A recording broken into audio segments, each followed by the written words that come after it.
Hello, and welcome to Addicted Like Us, a podcast discussing all things written by Krista and Becca Ritchie. I'm your host, Haley, and today I have Sarah, aka Words with Sarah, with me to talk about Addicted After All, Book 7 in the Addicted series. This is part 3 of the Addicted After All discussion, so make sure you're listening to all of the episodes in order, or you'll get very confused. A quick recap, I'm Haley, a longtime reader and lover of Krista and Becca's work. I'm also a part-time illustrator, and I had the privilege of working on the special edition covers for the Like Us series. Now I just love to spend my time talking about all my favorite books, aka anything written by Krista and Becca. So the Addicted Like Us podcast was created so I could sit down with friends and discuss all of our thoughts. So let me reintroduce you to Sarah. I'm Sarah, longtime reader of Krista and Becca, and now friends with Krista and Becca, and my life mission is to make everyone read their books. I love this intro for you. I was trying to remember what I said last time because I was like, I finally nailed it. Because usually we're like, hi, awkward girl in the corner here. What do I say? Before we dive into this discussion, once again, massive spoiler warning. You should have read Addicted After All before listening to part 1 and part 2, but if you have not read like the last half of Addicted After All, make sure you do that before you come listen to this podcast because you will be spoiled. Heavily. So what has happened in this book up to now? Core 6 are all living in a house together. It's in a gated community, unfortunately. Moving to the gated community for added security and safety. Their neighbors have been harassing them. Their teenage neighbors have been harassing them. Lily and Rose were pregnant.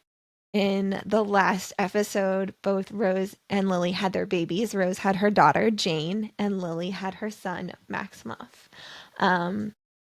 I think that's about as brief as I'm gonna make this because we still got a lot of the book to talk about. I like how you're like, you texted me earlier and you're like, we don't have that much. It's like, we don't have that much to go through. And I'm like, I feel like we do. We do. There might be a part 4. That's TBD at this moment. Part 4 can be like the very last few chapters and then just us bantering. We still have to talk about the bonus scenes too. Wait, I didn't read the bonus scene. It's okay. I'll recap. They're very funny, but... So we are picking back up with chapter 39. So again, Lily has had Maximoff at this point, and she is in the middle of her celibacy period. No sex for 6 weeks. And all of the sisters are participating in this no sex for 6 weeks too. For Rose, it's been like... Has it been like 9 weeks for her? Because like, wasn't she like halfway through and then she was like, we should do it? I think Maximoff and Jane are 3 or 4 weeks apart. So if it's 3 weeks into Lily's celibacy period, she'll be like 6 weeks. Yes, 6 or 7 weeks into hers. So it was Rose's idea to do the celibacy, to do like all the sisters wait till Lily can have sex because she wants to one-up Connor and support Lily, of always supporting Lily. It's like a lovely bonus. Yeah, it's just, it all works out. Yeah, it doesn't hurt that it like one-ups Connor. Right. In this chapter, Lo is really feeling it. He has been attempting to walk a mile in Lily's shoes, and so like when she's not allowed to have sex, she can't masturbate either because it's just harder for her to control her compulsions. So she's not really allowed to masturbate. So Lo was going to be like, I'm not masturbating either, but it's 3 weeks in. He's like, I can't do this anymore. Lily wouldn't want me to do this either. Like he's doing it for Lily. Yes. So he gets himself off. In the shower, right? Like he's in the bathroom. He's in the shower. And he's like, Lily's downstairs. Like it's fine. Like it's a safe moment. Yes. LOL. But yeah, as he finishes, he looks to the bathroom door and it was cracked open a little bit. He's like, and he shut it. I definitely shut that door before I came in here. He's like, I didn't lock it, but I definitely shut it. Yeah, so he's like, crap. Lily just saw me, didn't she? And then it goes into the next chapter, which is Lily's point of view. And she's like, Lo didn't see me. Lo didn't see me. Lo doesn't have Lo. No, Lo will never know. No, never know. But she's like, crap, was I a peeping Tom right there? I literally just watched him. I watched him do this. And she tries to pretend. Lo comes out after, and he's like, Lily, what did you just see? And she's like trying to pretend that she didn't It's see anything. nothing. It's fine. I think she said she was trying to look for handcuffs. Yeah, she was, because like Rose and her were gonna compare who had the better ones, Who has the better handcuffs? and she's like, I think we do, and I'm like, bold of you to assume, Lily. But she's like trying to divert back to that, and Lo's like, how much did you see? And she goes, like, 30 seconds. yeah, I don't know, like 3 minutes? He was like, I was doing it for 3 minutes. She's like, okay, so then, yeah, I maybe saw all of it. The problem is that she's feeling turned on, and this is awful because there's nothing she can really do. Like, she can't have sex to relieve this in this moment. She's turned on and she can't have sex, so it's not a great moment. But Lo, ever the best partner in the world, comes up with a solution. he tells her to think that he's ugly Yeah. and grotesque and smelly. And she's like, yeah, okay, I can kind of pretend with this. And yeah, you smell so bad. And he goes, you're repulsed by me. You can't stand to look at me. And that's just like too far. No. Come, bring it No. back in. Yeah, she's like, yeah, I love you, Lo. I don't want to feel bad for being turned on by you, and I don't want you to have to work me up into hating you for it. Which Can never I make feel me like hate is a Lo. huge step in her recovery, too, because there was absolutely a time where she probably would have taken all different avenues to try and reroute her mind from sex. Yeah. And this is like, She's like, I can handle this. yeah, I can handle like, yeah, I don't know how I want to put it. No, but I get what you mean. Like, she is acknowledging it without letting it control her. It's I don't want to feel bad for being turned on by you. Like, Yeah. acknowledging the fact that she's allowed to be turned on. That's normal. She's attracted to her boyfriend. That's her, yeah, her boyfriend and her fiance. Yeah. That's a normal thing for her to feel. Yeah. And she shouldn't have to be talked out of feeling this way about him. Even if Or it's like, have feelings of guilt, saying, like, she's a bad person for feeling this way. Like, no, like, that is a very normal thing that anyone would be turned on by. Yeah. So, it's like, she's having, like, a moment of growth. And, like, it's really beautiful. And then, but then she's still turned on, and isn't this, like, when Lo's like, okay, well, we can... no penetration, but because then she's like, also, we can like touch. He's like, just your clit, like, we're gonna rub one out, and she goes, but my sisters. Yeah, So like, no, I can't do this. Well, and that's another point of growth too, because like at the start of the series, like, Get Addicted to You, like, nothing else mattered, right? And so like now she's like, no, like, wait, like, yeah, I set these boundaries. Yeah, I set this goal, and I want to stick to this goal. And the inclusion of having her sisters in it too is also huge, because she used to keep that a secret from everyone. And now she's like, she goes, I can wait. I'm not going to betray my sisters. And he's like, just ask your sisters. It's fine. Like, it was like, okay. Yeah, just send a text to your sisters. Dry humping is fair game, or something like that. So, yeah, dry humping is now fair game. And he takes care of Lily. Mm-hmm. So, this chapter. It is August 3rd. It's the middle day between Lily and Rose's birthdays. So Lily's is on the 1st of August, Rose's is on the 5th. So they're sharing birthday celebrations, which is huge. Well, yeah, and then, but if you remember from our first episode, if you're, like, binging all of them, we were talking about Rose's birthday in, like, the earlier chapters because she had been planning it for 6 months. Yes. That was a thing with Reich where Rose had asked him about Daisy's birthdays, and she's like, you're just annoyed that I sent you an itinerary about my birthday 6 months in advance. Who plans their birthday 6 months in advance? And so, Rose. Like... Yeah, and so, like, Rose, who, like, loves her plans and itineraries and all this stuff. And her birthday. And her birthday is her freaking day. again, in episode 1 of the Addicted After All episodes, she mentions like out of the 365 days of the year, she gets 1 day dedicated to her. You bet your bottom dollar she's going to be celebrating it to like the fullest extent. Yes. It's all about Rose, as it should be. And then, but she just had a baby. Right. And the paparazzi are a little feral about it. Yes. And so they're celebrating it together, which is very cute and just like shows how much like Rose does actually love her sisters. Yes. They're all at the Calloway house. Yes. The Calloway's house. So this is Samantha and Greg's house. Yeah. And the parents are currently off in another room with the babies while the rest of the group is sitting in the living room. I think they're all in the same room though, because are they? I thought they were. Yeah. I thought it was like Lily was looking across the hallway. Okay, well, yeah, they're like nearby. They can see the babies within sight. They can see their parents with the babies in sight. Yeah, I have it in my head that like they're in another room across the hall, and she like looks into that room to see the parents. Okay, I've always pictured it as like they're like just in a really big room, or like, but honestly, like yours are probably more right. You've read this more than me. I don't remember. But anyway, the point, like, the point of all that is to say, like, Lily's watching. Yes. Her, like, the grandparents interact with the babies, and she makes a note, like, of Jonathan and Greg are paying more attention to Moffy, and Lily's mom is only giving attention to Jane. She only gives attention to Jane. She kind of, like ignores Moffy for the most part. And so Lily's just making an observation of that.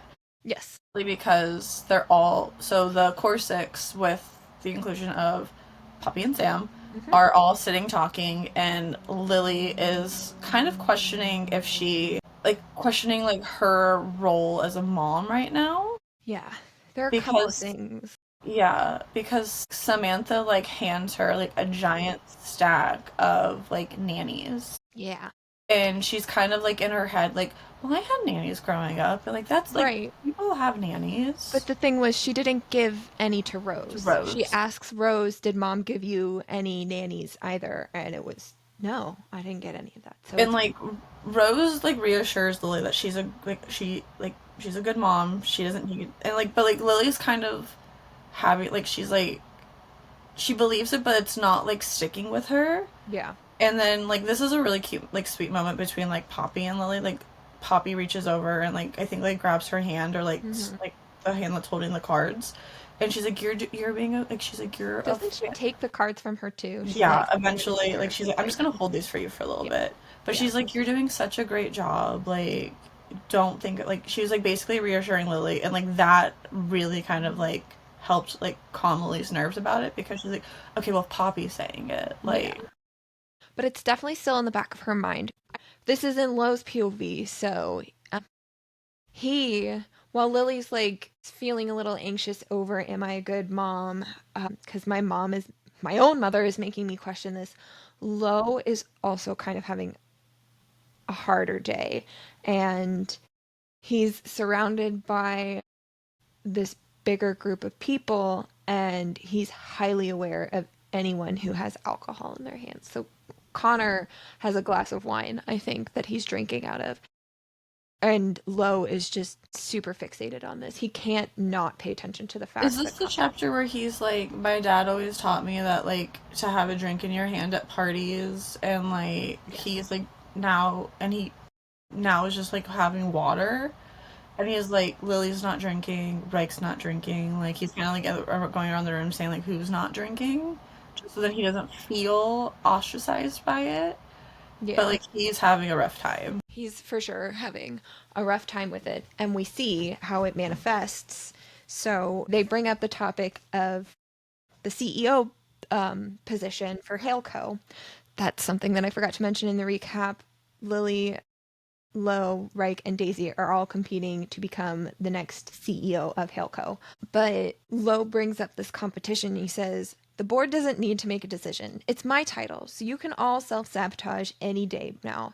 By the end of the month, you can call me Mr. Hale, CEO. We'll even have a party. Reich can bring the tacos, and Connor here will supply the Glenfiddich. Won't you, love? And that cuts Connor so deeply. Another moment of Connor showing like his like vulnerability, and like he gets really quiet, and Lo like feels like he has regrets after he says it, but he's like, I'm just like, it was obviously just a joke, like lighting up people. Yeah, like it's a joke, Connor. And for those who maybe don't remember, Lo relapsed for the first time with a bottle of Glenfiddich, and it was Connor's bottle. So that's why it's like, it really hurts him. And Connor gets up, and he's like, I need to leave. Which is just, it's not Connor Cobalt behavior, so you can tell that he is truly affected by this. So then, into the next chapter, Lo is like sitting, staring at the door. Is Connor coming back? Where's Connor? Why isn't he coming back? And Lily like urges him, go find him. And as he's leaving, Rose is like, yeah, go talk to him. He like looks to Rose, because like Rose knows Connor the best out of everyone, so Lo's like, if Rose says to go after him, then he's like, I'm making the right decision. Yeah.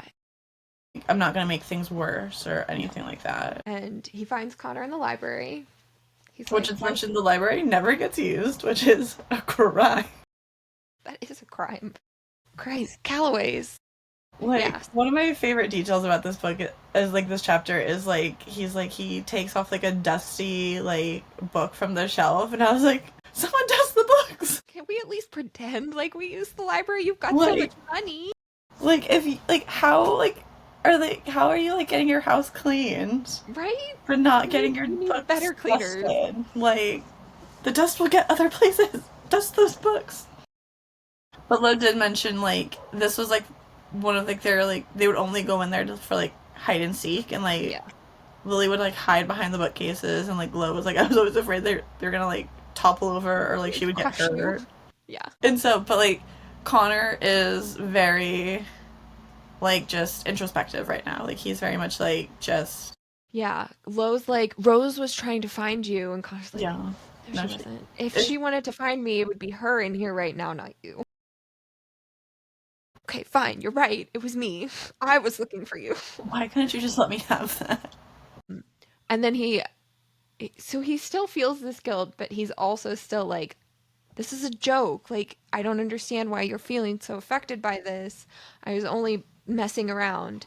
And Connor is just like not really feeding into any of it. He's just like, Lo, not the time. Like, yeah. So Lo needles him more. Do you feel something? Huh? I'm your fucking liability, which is something that Jonathan pointed out in, I think we talk about it in the first episode of, or the first part of the It's when they're talking about the competition. Yeah. He questions why Connor keeps Lo around. What does Lo mean to Connor? Yeah. At this point, it just feels like he is a liability to Connor. Yeah. And clearly that's something that Lo has sort of internalized. Heavily. They had their rough patch in Kiss the Sky with what their friendship truly was, and they were getting on better footing, but like what Jonathan said has gotten to Lo. Well, because also, like, Jonathan didn't just question, like, to Connor, like, what is Lo to you? Like, he listed all the reasons, like, all of, like, Lo's, like, bruises from his, like, past. And Jonathan just kind of, like, was, like, poking at them, being like, he's this, and this, and this, and this. Like, not acknowledging all the growth that he's done, or anything like that. And we understand from, like, the reader perspective that, like, Connor does care about Lo. Yeah. Like, they had that big conversation, like, in the kitchen, and a few, like, that we talked about in, like, the second episode. About sexuality, yeah. And then, but, like, this is a really this is, like, a really vulnerable moment for Connor, because he gets into that night that Lo relapsed, and, like, just how, like, this is, like, I think when I read this scene, like, I was like, the god is human. Like, this is, like... Yes. Connor, as much as Connor would like to believe he is a god, and he is very human and has human feelings. Yeah, so they go back and forth, and Lo questions why would Connor keep me around to manipulate me, also that he could get closer to Rose. And Connor says, I carried you in my arms. That day you relapsed was the worst night of my life. It's not a joke to me. Which, Lo, just listen to these words. Just believe these words and Yeah. not Jonathan's words. So Lo asks Connor, have you manipulated me? And Connor struggles for an answer, and Lo gets frustrated. And Because then he's like, Connor it's an says, easy yes or no. yeah. And Connor's like, no, it's not. But then he says, I love you, which is huge for a man who did not believe in love. And it took him so long to admit it to his wife. Yeah. Well, and that was also like a point of contention too, Yeah. wasn't it, for like Lo and Kiss the Sky? That was Like, the whole thing with Kiss This Guy was yeah, Connor he was didn't like, even believe in love. so he's So I like, how think, could you do this? And like, that was yeah, like also a moment of like, in Kiss the Sky, like Lo sticking up for Rose yeah. in like a way, like in Lo's kind of way. But So yes, like, it's a big moment. it is. And I think part of it was they had resolved that fight, but Lo still operated under the idea that like maybe Connor isn't at like I can see that he's in love with Rose, but maybe he is just not going to be the kind of guy that can ever admit it. Maybe that's his flaw because he talks about it in Thrive when Connor comes in and asks Lillian Lowe for permission to steal their wedding day to marry Rose, and he talks like he's explaining why he wants to do this, and Lowe looks at him and he's like, I hope one day Connor can admit how much love has affected him. It's happening. Even better, it happened with you. He can fully admit that he's in love, like not in love. He loves you. Yeah. Well, 'cause also like too, like Lo is such like he's so in tune with his emotions, whether they're like the good or bad, like Right. Emperor Petty or like not. Like he is like so in tune with his emotions, so he doesn't get it. He's like, Right. how can you not like feel things this like? How can you not feel these things? Right. He And feels so so deeply. Yeah. But yeah, so Connor says, I love you. I don't love many people, but there is no manipulation in what I feel for you. The truth is, I gave you what you thought. I gave you what I thought you needed, affection and praise, but I had no motives for it. I didn't use you for anything. You're my liability because I love you. I care about you, what happens to you, and it's a weakness any way I look at it. being a dad's made Connor a little softy. Yeah. And at the end of this, Lo is just like, this is what I needed. I needed to hear from Connor that our relationship is real, that our friendship is real, not from Rose, which was in Thrive. We saw it as Rose is telling Lo, like, Connor's affected by this and by this being their fight. And he doesn't get affected very often. So, like, this clearly means something. And then Lo was like, okay, yeah, I forgive Connor. But now he's like actually hearing it from Connor. And it's like a nice moment too, because like outside of Lily, like Connor's Lo's first friend, like the first friend that he's made, the like, and like he has kept that friendship while being like sober and like working on his like While being sobriety and sober, everything. while relapsing, while Yeah, getting sober again, like through all of the ups and downs, he's had this friendship. yeah, and it's like it's a very pure friendship for Lo. Like again, like he feels so deeply that he's like, I just want to matter to the people in my life. Yeah. Yeah. It's such a sweet chapter. I love this. But at the end of it, Lo brings up Jonathan, and Connor says that Jonathan knows that Connor has slept with men before.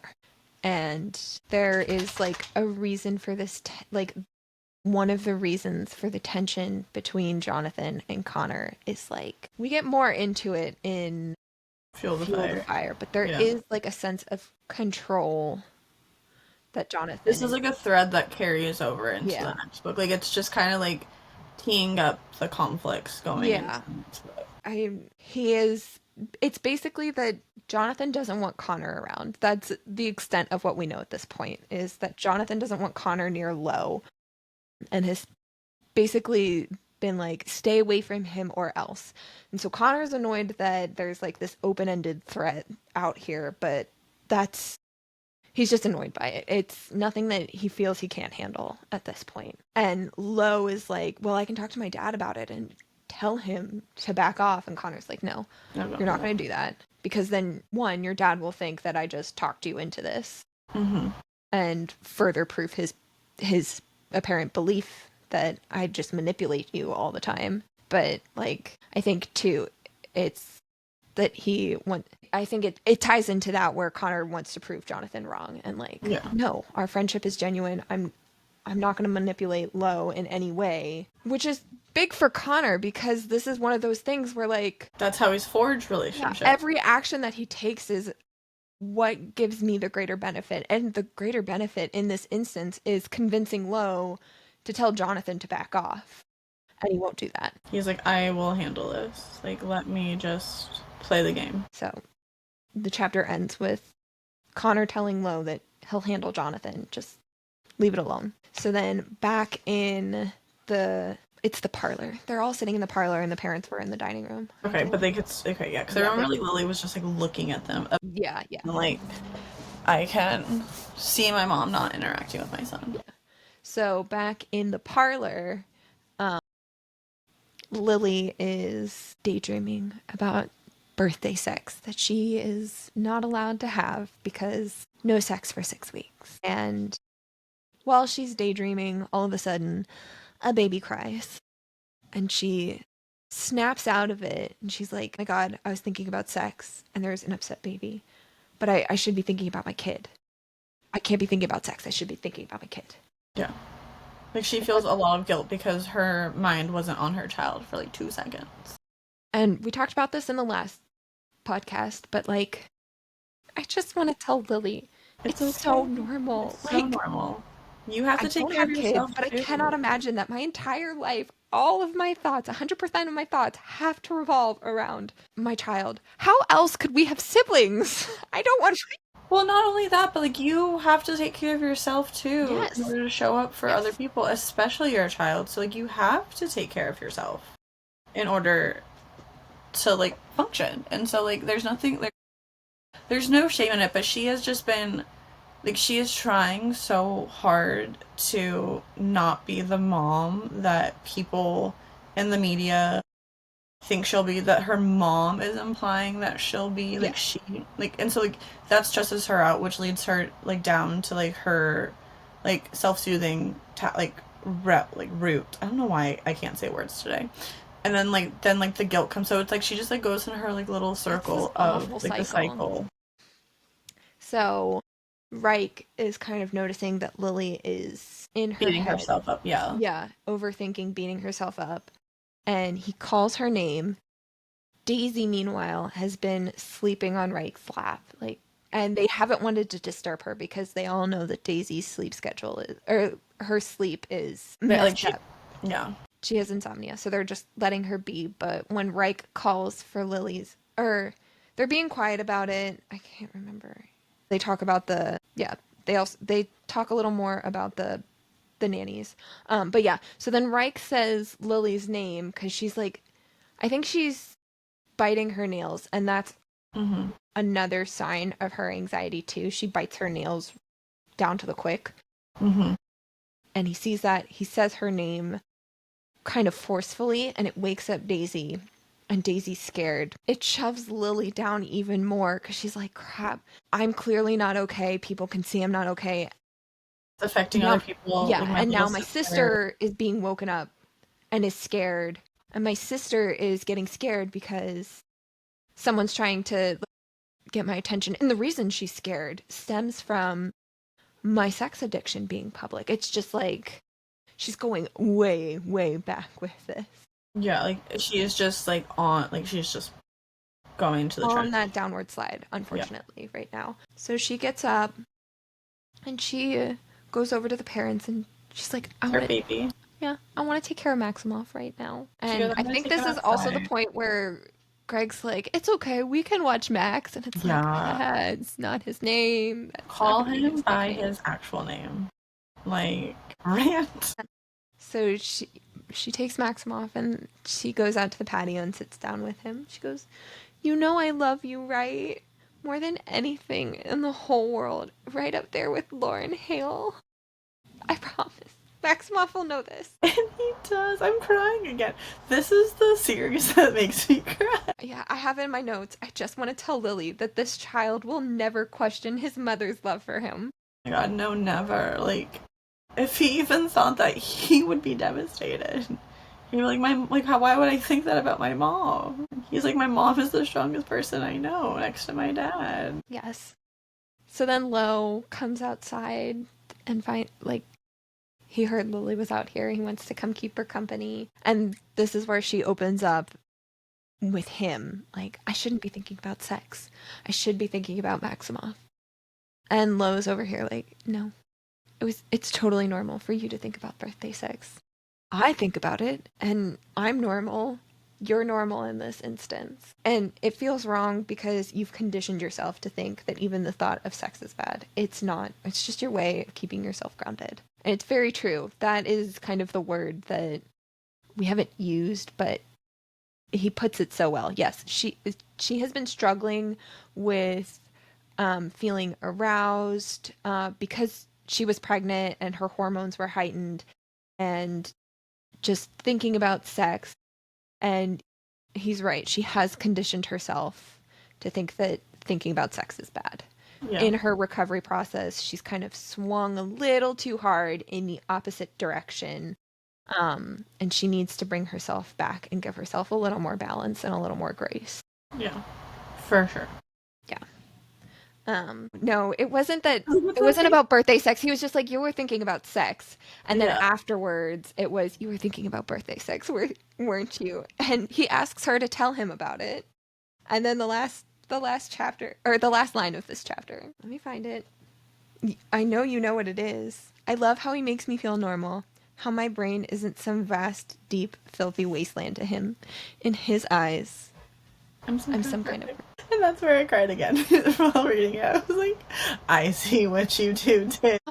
Like, I'm like, and like, because it adds even more meaning to like some kind of perfect too. Like when you think about the book, like from like that line, like just adds in so much more depth to an already really deep emotionally book. And like so well constructed like epilogue book. Like that spans like 10 years. I could wax on poetically about. I mean, here I am 3 episodes talking about one book. Imagine me and you on some kind of perfect episode. Oh my god. It would be. That would be like 2 months worth of content. I was gonna say, like, welcome to the month-long recording session. Yes. I love that. I love seeing the titles pop up. They're the best. I do too. And you're right, it does add just so much more meaning to what that book means. So, the next chapter, Lily and Lo are in bed one night, is 2 days before her celibacy period is finally going to come to an end. They are thinking about their past when they weren't together, but they were pretending. They like reminisce on that and how Lo would tease her a lot. And then Lo eventually goes downstairs. He's going to have lunch with Reich and Connor. They're thinking about their past and how he would tease her, but it devolves into like, Lily obviously can't have sex, but she gives Lo a blowjob. So then after that, Lo goes downstairs to have lunch with Reich and Connor, and Reich is super salty because the sex ban is still in place, but Lo is coming downstairs grinning like a freaking Cheshire cat. And he's like, why are you smiling right now? You shouldn't be having sex. And he goes, what can I say? My girlfriend likes giving blowjobs. And Reich goes, you should write a fucking book. You could call it Perks of Dating a Female Sex Addict.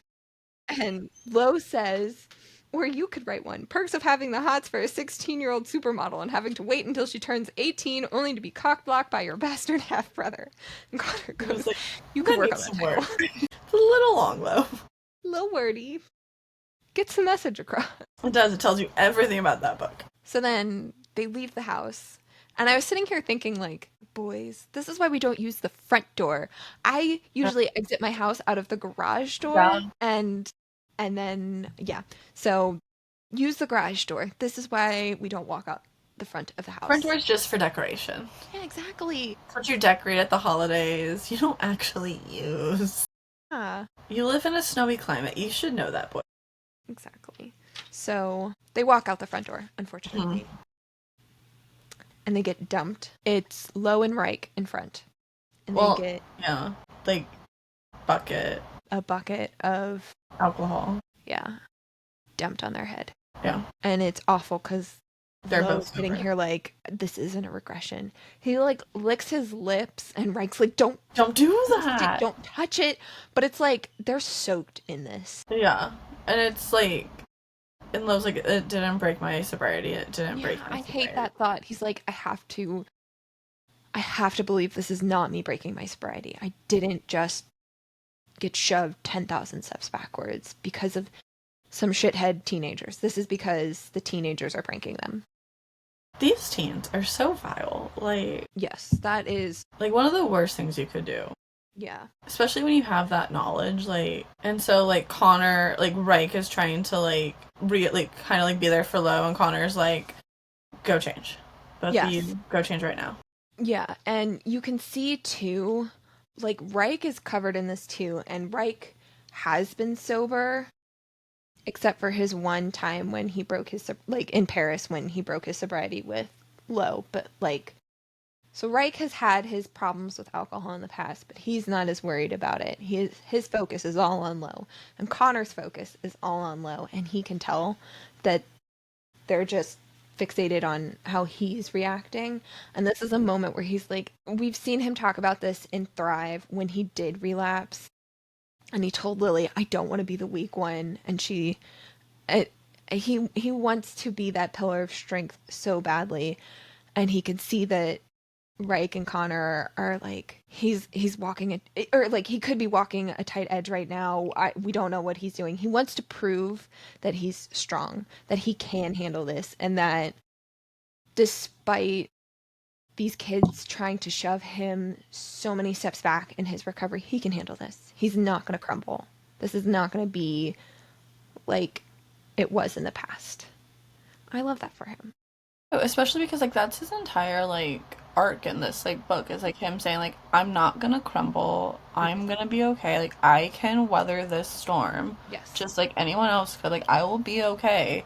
And so like it's so upsetting that it happened to him, but in a way it gives everyone else in the house further proof of like, it adds some weight to the words he's been saying to them, because it's more tangible now, and he doesn't relapse. Like, it doesn't break his sobriety. Like, this does not count.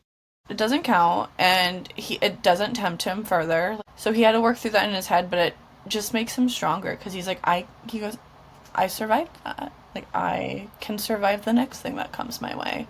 And it kind of starts to make his family in the house, like, see that too. Like, they're starting to be like, okay, well, maybe, like, he is actually... like, he does actually believe what he's saying. He's not just doing it to, like, pacify us or to, like, protect me or whatever. And so he goes upstairs to take a shower, and even more growth just in his head. He's thinking about how these kids are acting the same way he used to. And even though he can recognize how awful these actions are, he's still determined to be the better person. He cannot bring himself to call the cops on them yet and make their lives worse. That's just not who he is anymore. He won't ruin their lives, even though they're attempting to try and ruin his. I keep waiting for my self-preservation to kick in, to say fuck you all, to tap into the selfish dark parts of my soul, but I give a shit. Lo's growing up. He is. And so he goes upstairs, Lily sees what happened, she's like, oh my god, I can help. He cleaning himself off in the shower, and Lily comes in and she's like, I can help clean you. And he gets thrown back into the past. All of the moments where he would be super hungover, super drunk, and Lily would try and clean him up in the shower. I just love our soulmates so much. I know, I just love this whole last bit. I've loved you. I've always loved you, you know. I can't stop staring at her. She's been through every piece of my life with me. It's overwhelming and incomprehensible. The universe that I want to be in is the one where Lily walks through that shower door every time. It's like embracing the happiest parts of yourself. I can't quite explain what it feels like, but I'm certain it's somewhere near heaven. This So feels this like episode is going to be where I just cry I just all the way love it through. because these two have felt like they don't Deserve good deserve things. good things, and he's sitting here like, no, this I don't know if he's necessarily saying that he deserves it, but he can at least acknowledge that he has such beautiful things in his life. Well, yeah, no, No, I he's think, kind of like, he's, saying like, I want to live in this universe. I yeah. want this happiness in my life, this almost heavenly thing, Mhm. this beautiful good thing in my life. Yeah. Well, and because I think like he starts to say like he deserves these things like in like earlier in the book like around Maximoff and everything like that. And he also like he likens like Reich sacrificing himself to go to hell Yeah. for Lo to go to heaven, and like it's kind of like a full circle moment of like Lo realizing like he's had heaven like this entire time. Lily. So after the shower, Lily takes Lo's clothes downstairs. She's like, these are going in the trash. Yeah, like We're she not puts it in a garbage bag. She goes, he doesn't need the reminder, doesn't need the temptation, just tie it up, toss it freaking out. gone. And she catches her sisters whispering in the kitchen. They want to retaliate again. They're like, the TP didn't do it. Let's try something worse. But Lily, Revenge! yes, all the revenge. This is unacceptable behavior. But I Lily, mean, it really is. it is unacceptable, but Like, there has to they're be a better not, way. they're not the same caliber as these little shitheads are. Right. Like, they will get in trouble. Yes, they're adults for one, Yeah. and like They're yeah, more, I they refuse to enjoy believe it that they more. would. Yeah, They enjoy the retaliation more to where, like, they don't run away as seen in the last time they tried it. Rose was more concerned about getting. She wasn't done.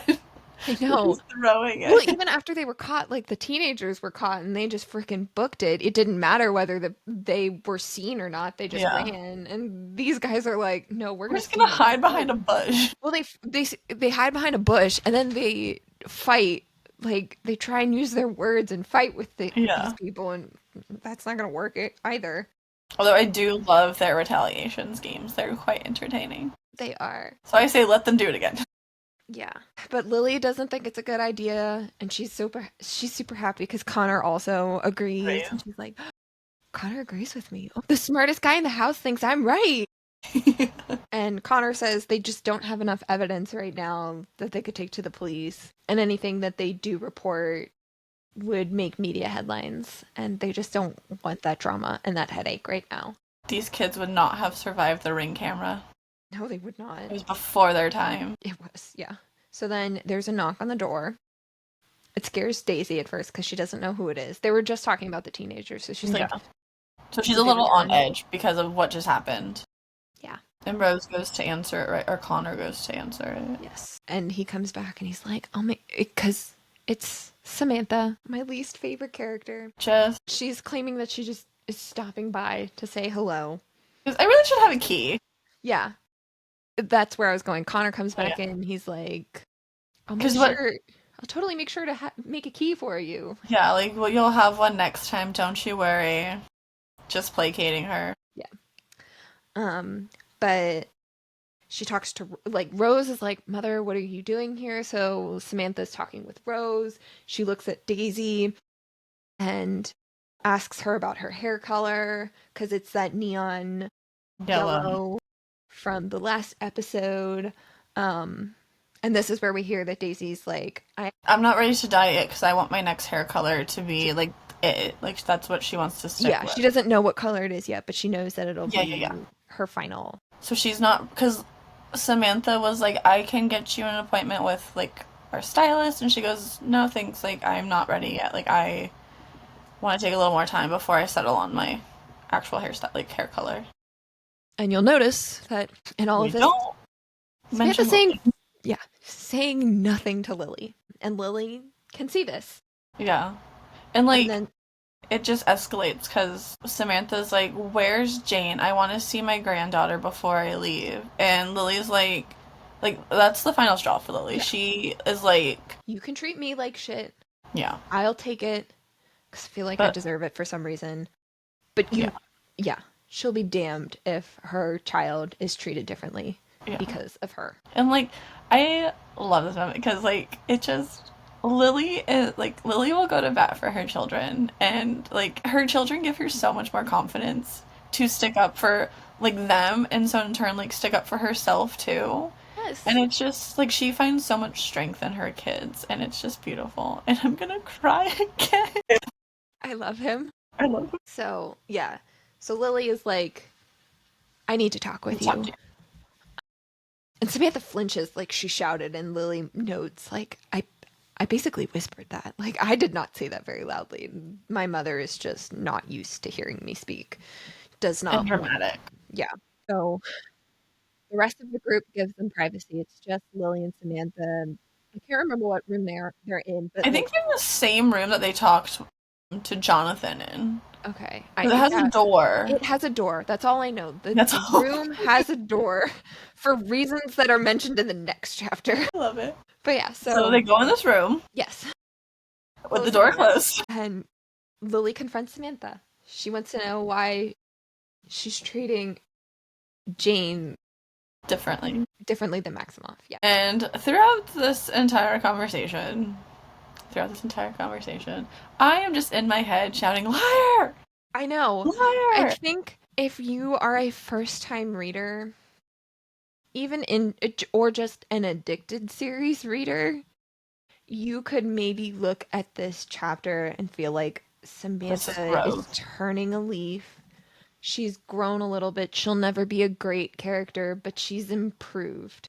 Well, and I do want to. So basically, when Lily asks her about why she's treating Maximoff differently, she's like, "I don't know boys, Lily. Like Yeah, I've I've only never had had a boy. which is a very like loose excuse.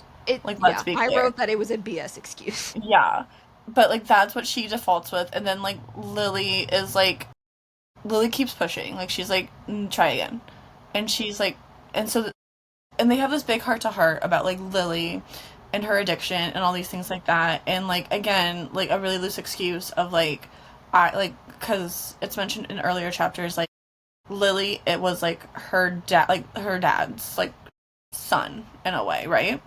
And so like she did everything with her dad because like he did everything with Jonathan, and when where Jonathan went, Lo went. Yeah, And so she's like, I just thought, and she goes, that's not a good enough reason. yeah, no. So like she's pushing, and I think like to Samantha's credit, and I give her very little credit, is in the universe. I think she did want to try. I mean, at one point she did, Like I because do think I think it's Addicted to she You, where Rose says tries, that she and I do has the think, self help books. and she did have the intentions of trying, but like favorite singer says, old habits die screaming. Oh, but anyway, so it does, and like they start crying, and like there is some healing for Lily with this There's some conversation with her healing. mom. I have this bit where, like, it still just irks me because she says, Lily has talked about kind of why she has felt like she needs to turn to sex to feel any kind of worth. And it was because her mother ignored her and neglected her. She's explaining all of this to Samantha, and Samantha just says, I'm sorry. And even Lily notes that I can't tell if she's sorry because it's like some genuine type of I'm sorry for putting you in this situation, or if she's sorry because she's confused and doesn't even understand what she's trying to articulate in this moment. And it's just like, Lily, again, this is so we've talked a lot about like this like book in particular being such like a growth book for Lily and Lo, and so like this is a really important scene and conversation for Lily because she is finally saying her piece, whether her mother accepts that or not. Lily is healing something inside of her that she's held on to for a really long time, and so like it's really healing for her. it is. And again, the entire time they're having this conversation, I'm yelling liar at Samantha because like Yeah. like again, like she's It's a good chapter for Lily. I like this chapter for what it gives Lily. in my and But this chapter ends with basically Lily's at, like, will you have a relationship with my son? And then we cut to one of my favorite moments, starring one of my favorite groups of people, the Hot Tempered Triad, and the door. There's a door. And what do you do at a door that's closed with people you care about, talking with people that you have problems with? Eavesdrop. Put a cup up to the door. And so we have, like, Lo is, like, I think he's between, like, Rose and Reich, and they're all, like, shoving each other, trying to, what, did you hear something? Did you hear something? What's going on? Yeah. And then Connor is just, like, standing up, watching these three, and Daisy's sitting on the floor next to Connor eating a popsicle. Like, they're just letting them relay it. They're letting them have their moment. They know this is important for them. Like, all three of them are protective over Lily. And they're just like, we will step in.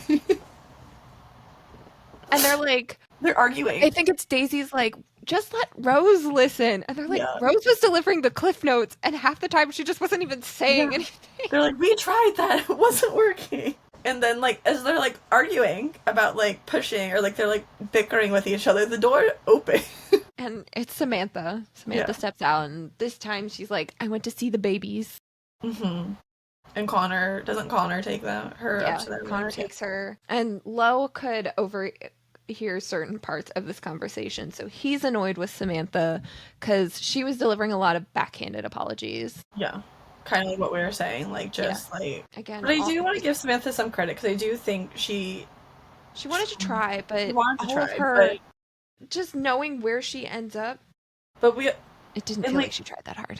No, I mean, it's Samantha, so, like, she is going to do what Samantha wants to do, but we also don't know what she said about Mafi. So, like, when she said, like, I want to go see the babies, like, we kind of have our answer, which is a really, like, sweet moment. So, Lo goes into this room because Lily's still sitting there, and she's, like, we can see how meaningful that whole confrontation was to her. She's crying, but, like, it's like kind of like happy tears. Like, she's healing.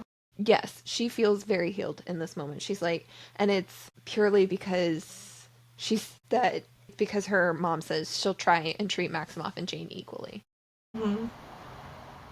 And again, she's like, she doesn't even care about like herself at all. It is purely because she wants to have the same relationship in it. She wants to have as much love in his life as he possibly can. Yeah.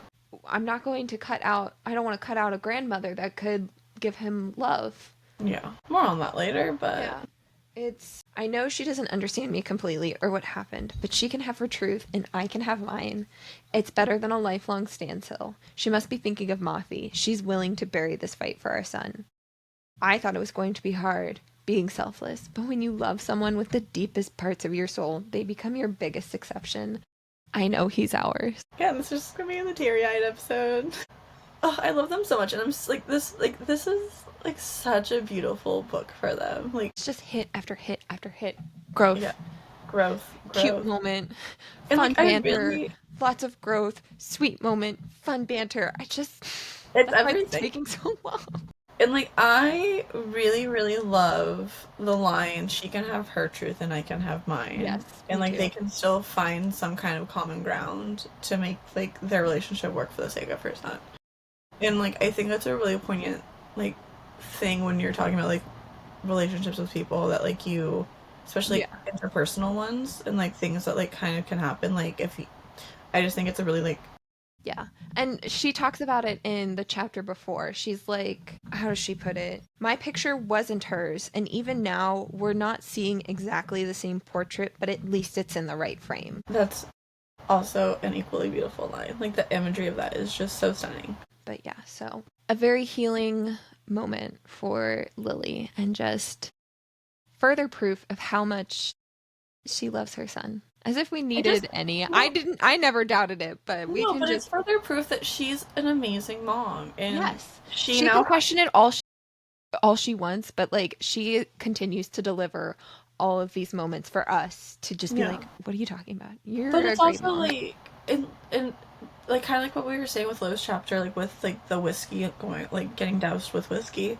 like this was like such a huge stepping stone for her to take to prove to herself that she is a good mom, whether she realizes it or not. Like this is like a huge moment for her to be like that kind of like continues on for the rest of her life, where she's like, my children, I will like go to like I will go to bat for, and like it's just wait, Lily, just you wait. So the next chapter, today is the day. Lily has gotten the all clear from her doctor, and she is good to go for the sexy times. So I think it's so funny. So they've had sex once already, and they're like coming down from it. Lo has gotten out of bed and has a glass of water, and she looks at it. She's like, I've overworked you. She's like, just because I'm drinking a glass of water? No. My stamina's a little higher than that. She's like, have we lost our touch? No, it was only 6 weeks. Like, what do you mean? But I also love this line too. His gaze carries this hypnotic intensity that pulls me under. Amber swirls filled with lust and passion and want, cravings that mirror mine. And it's yeah. Lo feels horny too. Like this is normal. This is really He's normal. feeling the same things you are, and like yes, you have certain qualities that make you a sex addict over Lo, but like not everything that Not revolves every around time sex. is gonna be like not every time is gonna like trigger you. Yeah. Like that's like an important like thing. It's like their chemistry is just always sizzling. And they're when I think of soulmates, I think of like all of Krista and Becca's like characters. Yeah. But like they're the original soulmates from like the very beginning, and like they're just like such a pure definition of soulmates, which is like might be like an odd thing to like to describe like them because of how they got started, but they're just so pure, and They like are. their love is always, and I think like the reason why like they're also like the OG soulmates isn't just because like they're the ones that started the entire like addicted universe. It's so much more than that. They've always been like so in love with each other, whether that was like their like platonic love that was never really platonic, and Well, like like their how they platonic love when they were children, yeah, and like that's like the not purest kind like deep of love. romantic love. Their entire story encapsulates all Just different types how of they've love. always been. Childhood love, friendship love, romantic love. Well, and it's like they've weathered all these like big milestones, good and bad, together. They've always been there to pick each other up, even when they were fought like the darkest of depths of their addictions. Like they've always been there for each other, and they've always wanted to get better for each other. And like they always say like, and like they always mention like how they're so codependent with each other. But they're the cutest. Like I'm like keep going. Like this is fine with me. Like I'm not complaining. Like this is so healthy to me. Yeah.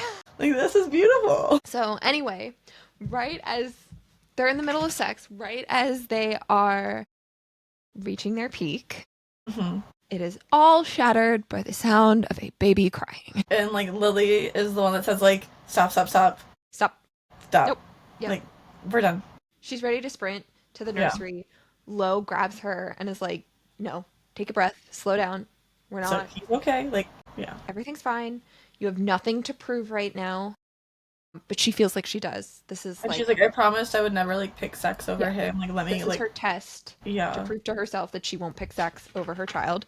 That's what Lily said to Lo when she wanted to get to her child. Yeah, so she goes to get him. I love that it was like, don't run to the nursery, and they're like she like speed walks down the hallway, and as soon as she's in the nursery and he can't see her anymore, she books it to Maxima. She's such a good mom. God. She's such a good mom.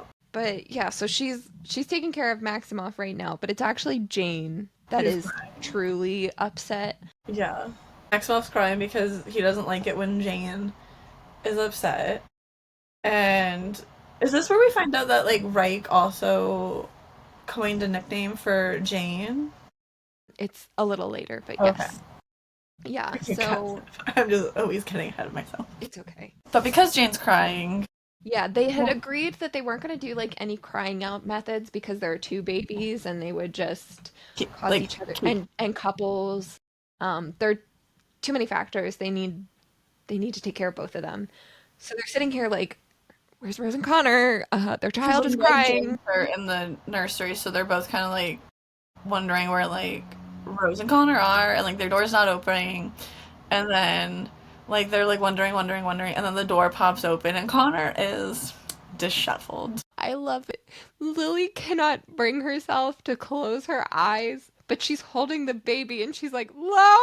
Puts his hands over her eyes for her. She does not really want to see Connor in that state. No, no. And so like he's like walking into the room and like he's trying to soothe Jane and like it's not really working. Like she's calmed down a little but she's still crying. And he like is like, I'm really sorry guys, like just give me 1 second, like I have to go, like I'll be right back. And they're like, excuse me, Maximoff is still crying, like can you please take care of your daughter? Like can you please like just like, and he's like, I will be right back. And like Lo's like, no, no. And he says the greatest line. In 5 seconds, I won't be alive long enough to deal with my baby. And then they're like, and so Connor goes into the room and Lily turns to Lo and she's like, do you think she's like tied up or something? And you like they're like Rose is screaming at him. So yes. Yeah. And then so Connor comes back out of the bedroom, but this time he's got Rose. She's put on a robe at this point, but she does not look very satisfied. She looks very pissed right now. Yeah. And then they go in and take care of Jane. Mm-hmm. And this is where Lily asks, do you think they'll be friends? And Lo goes Janie and Mafi. And Janie is also Reich's nickname for her. So Reich coined both of their nicknames. As much as the idea of Rose's spawn terrifies me, I would kind of love them being friends. Bonjour, ma moitié. It's just you and me, old chap. I love it that you've been speaking in French. I'm like, I would never dare. My accents would be horrible. I only can do it because I listen to the audiobooks and but yes. I would also love if they were friends in the future. Don't you? I see great things for a friendship like this. Let's get out our crystal balls and see what's in store. Bond that these two share. I think it's just beautiful. Okay, so now the Calloway sisters are currently getting ready for a Hail Code charity event. This is another opportunity to kind of schmooze with the board of directors. And Lily and Daisy are currently raiding Rose's closet. And Lily's tweeting about it right now. Because Lily got permission to keep tweeting. She's allowed to keep her Twitter. And she's having so much fun. Yeah, she's like, even though Celebrity Crush is accusing her of trying too hard, she's like, you know what? I don't care. I'm gonna post about Razy. I'm gonna make that stick. Crazy for Razy. He is the. And I also love. He says, I'd rather give them the real story than the media create something fake. And with social media, we have the chance to do that. Yes, live your truth, Lily, and let the world know what your truth is. Yes. Whether they believe it or not, it's up to them. But at least you know you're. Yeah. Being, like, you're honoring yourself. Yeah. And she also says that she really loves her interactions with fans too.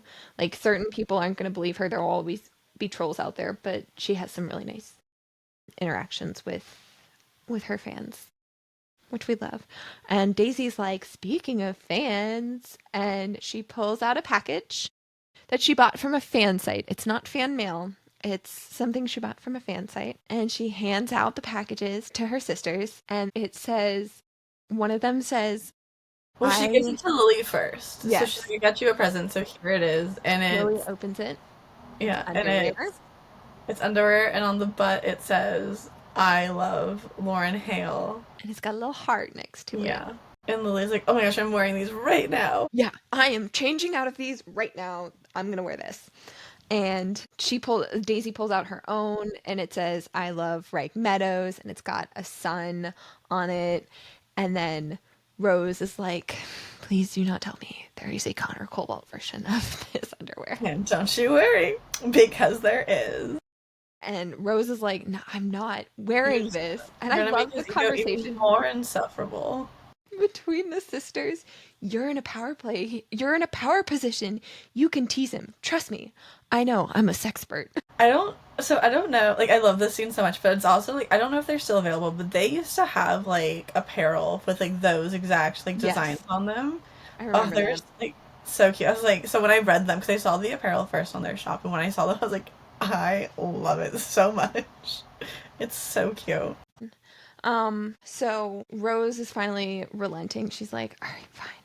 I'll put these on.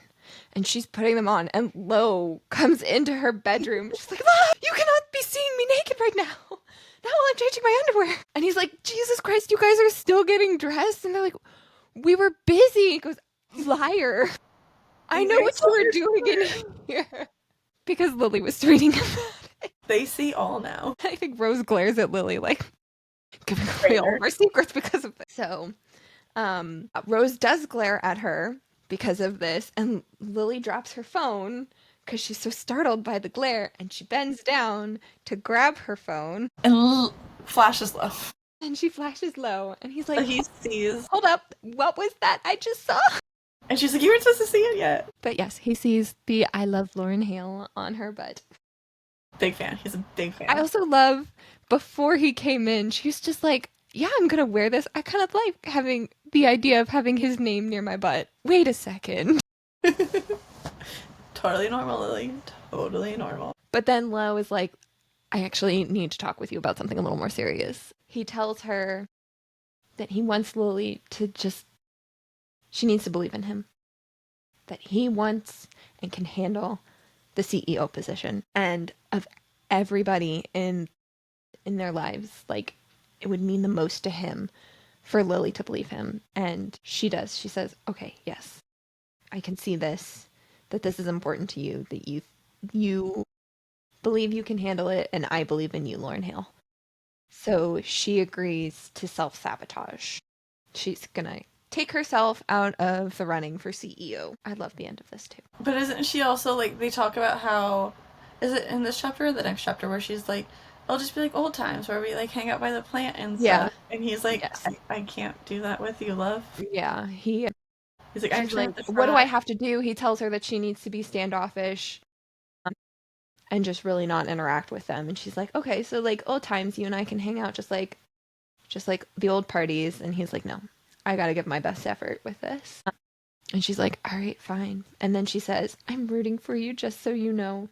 He breaks into a laugh, his eyes welling with tears. It's like the first time he's heard those words. Lo just wants to know people are in his corner. And like, When he's like succeeding, it yeah, means a lot for him to know that there are people in his corner when he's struggling, but like, that they're gonna stay there when he's yeah, he's not going he's to on be solid ground. down all the time, and Yeah. he wants people to celebrate his success too. Yeah. So now they're at the charity event, and Lowe's doing a pretty decent job at winning over the board. He's got like banter with the board of directors. He's even joking about alcohol, being like, the wine could be better. And they're like, "Oh." You're so funny. And we see him talking with the board about the idea of working with Rose, about having a designer baby clothing line and partnering with Rose. And then he says, she's like my bratty older sister. Even though we can't stand each other at times, we still love one another, and she'd be willing to do this for me. That got me choked up too. What is wrong with me? But it's so true, because it's like what we were talking about in the second episode, where Yeah. like they will always be like each other's antagonists. Like they'll always like needle each other, but no one will be as like they'll always be like fiercely loyal to each other. Yes. Those two are very, very loyal characters. Yeah. So then Reich interrupts the conversation, pulls Lo aside, and he shows him the current rankings. And while he's doing that, Lo is looking at him and being like, you look dumb. Because Reich is dressed in a very nice fancy suit, and he is shaved. He doesn't look like Reich. Like he is not the brother we know. He tells Reich, you look stupid, and Reich's like, yeah, you've told me this 4 times already tonight. I get it. Pick a new topic. But like, also Lo just doesn't like the idea that Reich is changing so much about himself to try and take this position away from him. He doesn't want his brother to change. He doesn't like want this to affect his brother. Like he wants Reich to say exactly how he is. So current rankings, Lily is dead last. She's been off in a corner eating. She's like hiding by a plant. She is succeeding at what she set out to do. She is. And that is the true success of the night. That is. She is the real winner. Lo and Reich are tied at 11 board members. Well, because like they get him individually, so Reich or so Lo gets his first. He goes, "Yeah, I'm real happy about this." And then Reich gets his, and he's like, goes, "Dang it!" But the worst is Daisy, who is succeeding beyond succeeding with 13 out of 14 board members' approvals. The only one that's still unsure, I think, is Irene. Yes, and it's because she's young or something like that. She's like really like she's just 19. She doesn't think she can handle it and stuff like that. Like I think they mention it's like a maturity thing, or like maybe they just say an age thing. Yeah, she thinks you're too wild and young. Find a way to please her, and the company is yours. And Reich and Lo are like, absolutely not. Nope. Absolutely not. And so there's a line where like Lo's like, let's finally do what we were supposed to do from the beginning and finish this together. Reich is saying this can't fucking happen. Well, what you're feeling now is self-inflicted. You can end this. And it's, you know how to end this. But it's this whole thing of this battle that Reich has been fighting since almost the beginning. I mean, Reich has been fighting this battle for a long time, and it is choosing Daisy over Lo. He wants them both, and it's so hard for him He's like, don't to choose either. Yeah. And he says, like, I can't choose one of you. And Lo tells him, it's not a sin. I'm not going to hate you for choosing a better life for the girl you love. I'm not that fucking guy. And I think Reich needed to hear that. He did. Because I think, like, he'll, like, up until this moment, there was, like, he needed to prove to Lo, too, that, like, he's not going anywhere, that he might not have been there through, like, him growing up, but he's here now, and, like, he's not going to lose him over anything, and, like, he will be the brother he's always, like, he should, like, he, like, throughout Lo's entire life, like, he's doing it now. And, like, the two most important people in his life are who he's trying to protect, and, like, for one of them to say, you can pick your girl over me, and that's not gonna like make me like resent you. It's not gonna bring up like the resentment I had for you like years ago. Like it's like we're good no matter what. Like you are my brother and I love you, and we have to protect your girl. Like you have protected Lily for so long. We're gonna go protect yours. Yeah, like he's like, we're gonna go protect Daisy, and like let me help you protect her by doing this. And, like, I like to think, though, that, like, throughout this entire thing, like, it's made Lo realize that he does actually want it. Mm-hmm. Like, this is really important to him. Yes. And, like, this is, like... Yeah, it started out as, I can't let anyone else have this because I don't think they deserve it. But he's just continuing to prove to himself how much he can handle it. He was like, I can't handle this. I know I can. And then all of these things that have been happening over the course of the book have just further proven to himself that he can handle it. And it's not as bad as he thought it was gonna be. No. Like, he's like, he's like, I can do this. Yeah. And like, I mean, he says in the beginning, he goes, this is like, at first he's like, this is like my cage. Yeah. To like hold me. But I think like, it's given like, and I think, like, having Mafi, like, again, like, has, like, just, like, really, like, dug in, like, a new focus for Lo. And I think, like, he's, like, he actually wants it.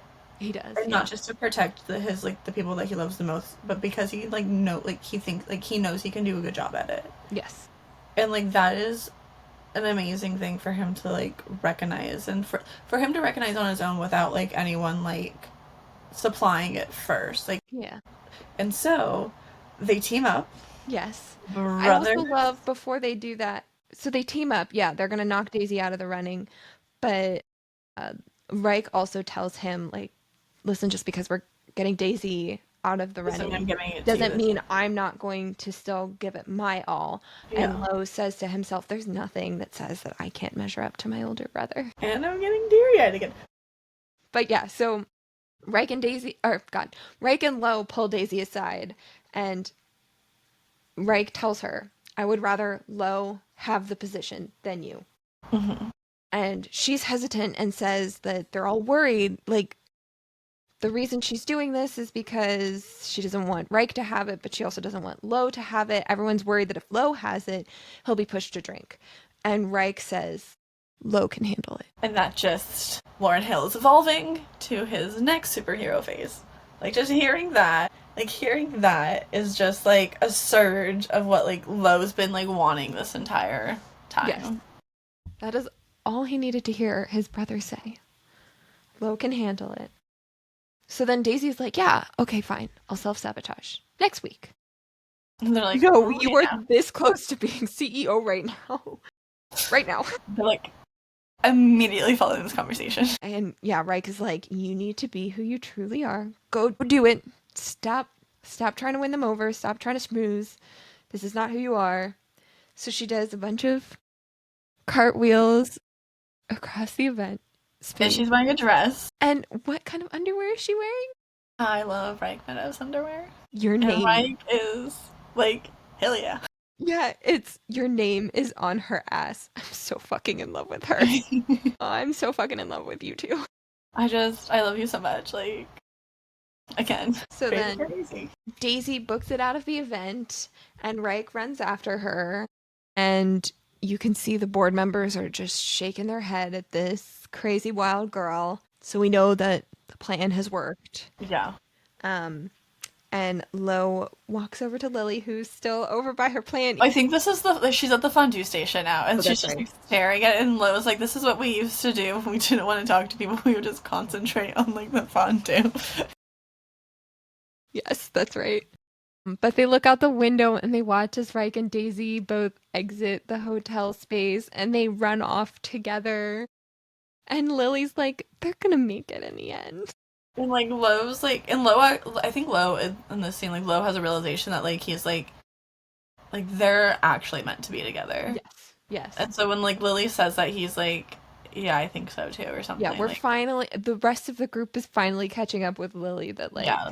Like, they're not gonna break up. Like, everyone's been, like, waiting for, like, that shoe to drop, and Lily's like, Daisy is alive. Like, I'm so glad everyone's finally catching up to me. Like, I have said this entire time. I'm smarter than Connor Cole. And she tweets that she her love for Razy. And this is when we first hear Lo call them raisins. What does he say exactly? I don't remember off the top of my head. Like, he's like... What are you doing, Lil? Tweeting. And then she flashes me the screen. I'm crazy for Razy. Christ, Lil, you blinded me with Team Raisin. Razy! Raisin. It's my favorite ship name. Let it be. And then she's like, oh, your favorite is that? And he goes, no. My favorite is our ship name. They do have a cute ship name. They do. I don't know how to pronounce it, but... Lilo. Is it Lilo? Because I know some people say Lilo because it's Lily. I've always said Lilo. I've always said Lilo. But, like, I just say that because I'm a fan of Lilo and Stitch. So I've been... Lilo. So I also Lilo. Like it better than Lilo. Lilo just sounds more organic. It does. Krista and Becca, if you're listening, can you, like, maybe confirm how to pronounce the Yeah, ship can name? you, like, text one of us, please, to be like, it's this? I think they've said Lilo. I always think about it like I need to listen to a podcast and see how they say it, but I don't have time to go. The one I can't say is Rose and Connor's, like, ship name. I can't say that. I'm not even gonna say it, because, like, it's, like, it's a tongue twister for me. I was in speech as a child, so some words are just harder for me. Okay, so next chapter, they are at the unveiling event for Ziff Blue Squall, and Connor has just revealed that he has confronted the teenagers' parents about their behavior.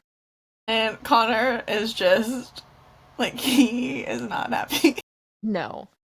Well, no one's happy because it was... No. But particularly Connor, because it was like talking to a wall or something. He was like, it was so unproductive. Like, it was just a waste of Connor's time. He goes, I I've never felt like he was just like not having it. Like it was just it offended him. It Not did. even the fact that like he was just it was just not an emotion like an intelligent like stimulating conversation for him. Like he was like it was a waste of my time. And Connor's annoyed. So Yeah, basically, Connor's annoyed. what happened was the teenagers squirted Rose with fruit punch from water guns while she was walking Jane in the neighborhood. And Connor was not about that.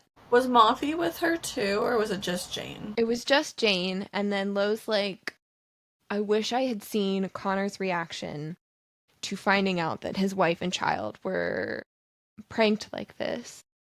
And he's like, no, I already know what his reaction was. It was going to the parents and trying to talk with them. And then Connor's like, Was the rest of the group is annoyed with Connor because they had agreed that they were going to make a group decision on how to deal with these kids, and Connor just went and dealt with it by himself without telling anyone. So like, Connor, why didn't you involve us? And he's like, I didn't think to involve anyone else when it involves my own wife and baby. I love it when he called like when he's like my baby. Connor, It's his family. He's gonna yeah. fight for them. Which I mean, it's fair because like before, it's always been like a combination of them, but like this was solely just like Jane and Rose, and so like he and Connor had to do it because that's how he was like I like because we see Connor and Feel the Fire like lose his cool, and so like that's what he needed to do to kind of like regain control of the situation. I was also Unfortunately, wrong. he's dealing with people that just have no empathy. Yeah, no. I was wrong. It was Rose was replacing the mat at the front door. Another reason why just leave the front door alone, guys. Well, we did say you can decorate your front door. I know. It It's is for just decoration. I'm walking that back now. Just leave the front door alone. But yeah, so it basically comes up that the parents are just as dumb as their kids, and they're like, they're just acting like teenagers. It's totally fine, and they aren't going to do My anything about it. parents wouldn't even entertain that idea. Yeah. So now we can understand why these kids act the way they do because their parents don't give a shit. They're just saying, oh, have fun. Right? Yeah. So then Sam comes over and he asks why no one's holding a drink. This As is a Lo and personal Connor are thing. both like, hands are full. So Yeah. sorry. Babies. And like Lily at one point's like, he has a hand available. These babies aren't that heavy. Also, it's noted that Jane is currently snuggling a stuffed lion. Thought I'd mention that for no particular reason. She's not just that she's snuggling, she started crying, and Rose gave her the stuffed lion, and it soothes her, like it calms her down. And just remember that, and remember what species a lion is. I think it was actually also mentioned too in the Mexico chapter. Because Yeah. Rose, when Lo is about to kiss Connor, she's like, I can handle Connor because he and I are the same breed. Yeah. And she's like, Lo, you're an antelope or something like that. We're a lion. And we're lions. Yeah. But also, they're lions, which, yes, true. But also lions are cat. They are. Very, very on brand for this family. Double meaning, which I feel like they would love. Yes, for sure. So everyone still agrees that this drink is disgusting. It has not improved at all for anyone. And then Lily says that she's going to look for Daisy and Reich. And she looks over and she sees Reich.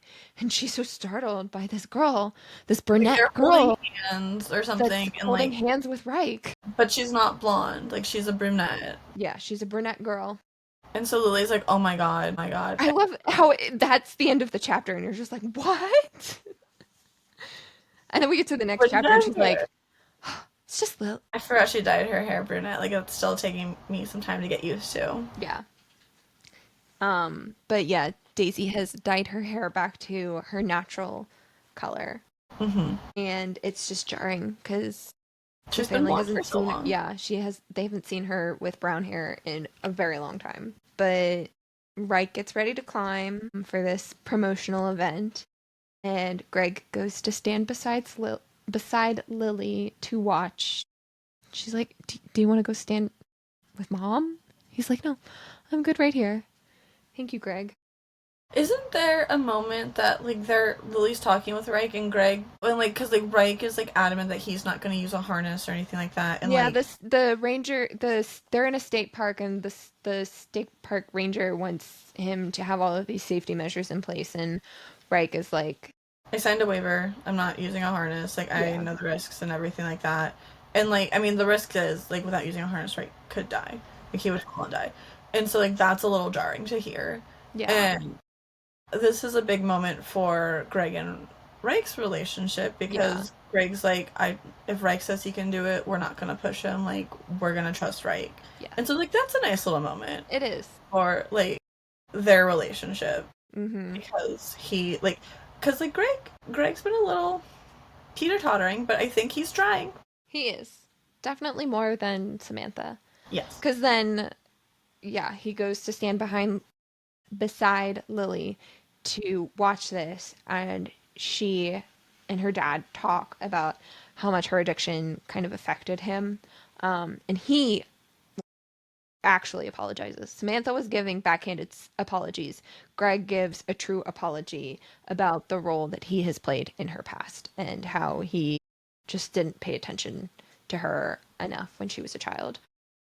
And Lily's just, she's so moved. She even asks Greg if he wants to go to therapy with her sometime just to talk more about this and help heal their relationship more. And he's like very receptive to that. So then they talk about the new drink. Lily's kind of He's like honest that she doesn't like it. he's like it could be better. And then Greg's like, you know what? It tested positive in For your your focus, age bracket. your age bracket, and I'm confident that if Reich is the face of this brand, then it'll It's have a gonna really good chance to yeah. succeed. And Lily's like, okay. But it's okay. Dad like truly has faith in this.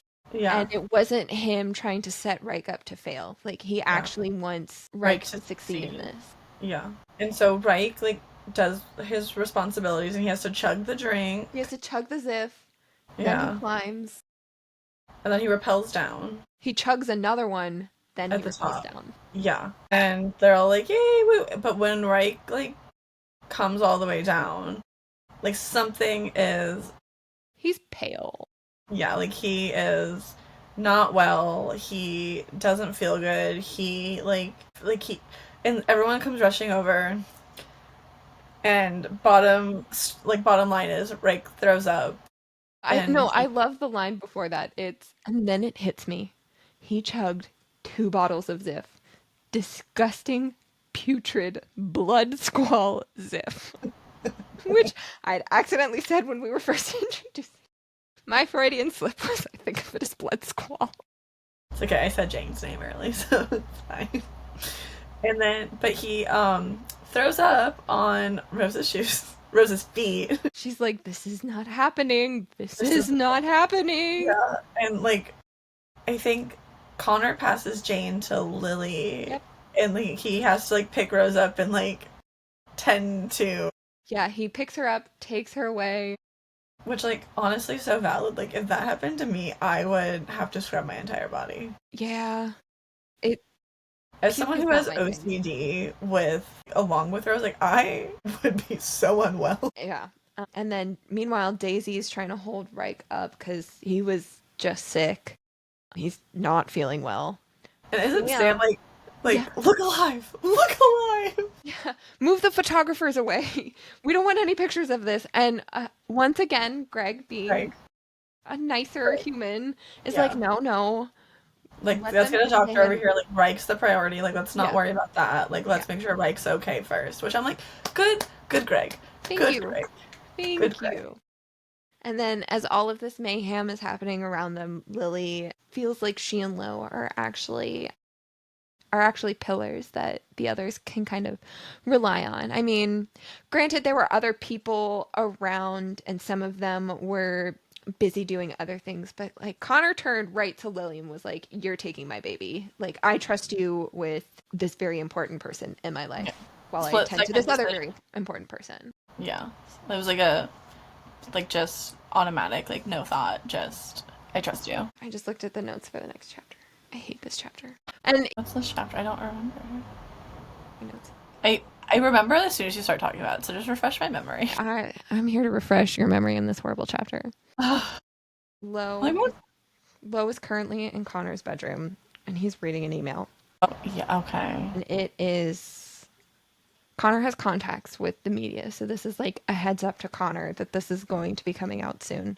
And it is a news article that is discrediting a perfectly valid paternity test that states without a doubt that Maximoff is Lo's child, because Maximoff has dark hair, which is Jonathan's hair color, but it's also Reich's hair color.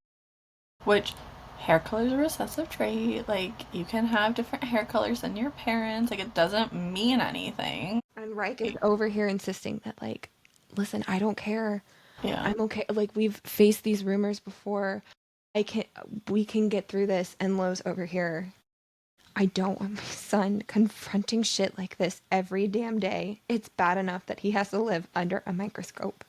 He shouldn't have to answer any questions about who his real father is. I get so mad. It's awful because it doesn't go away. It doesn't. Like, it's a lasting thing that kind of continues on until... You just see how earnest Lo is, too. Like, I don't want this to be his life. And he can't stop it. I hate this. So then... Like, how dare the media go after, like, a newborn baby? Like, how dare you? And just, like... I mean... Also... More for the drama of it, I think that's why it keeps coming up. But, like, come on, guys. It's fucking science. But, like, also, like, a lot of babies are born with dark hair. But yeah, so then Lo turns to Connor and says he needs a favor, that Connor has the contacts, but Jonathan has the money to bury this article. And he needs Connor to put aside whatever fight he has with Jonathan and work with him to get rid of this article. Truly a very scary duo to see coming. Yes. There is... So then the chapter ends with, there is another future that is full of promise and certainty, even with the knowledge of our pasts. It's this future that I'm clawing to obtain. It's the one where he knows that he was conceived from love. So then Connor agrees, and they head to Jonathan's house. So when they get to his place, they pull up to the gate. The security code is Lo's birthday. Okay, Jonathan. 103190. You remember your child's birthday. Yes. So then they walk into the house, and they can overhear Jonathan in the study talking. He's on the phone with Greg. Greg is very upset. He's just come off of this conversation with Lily about her addiction. He's confronting Jonathan, like, she was at your house a lot.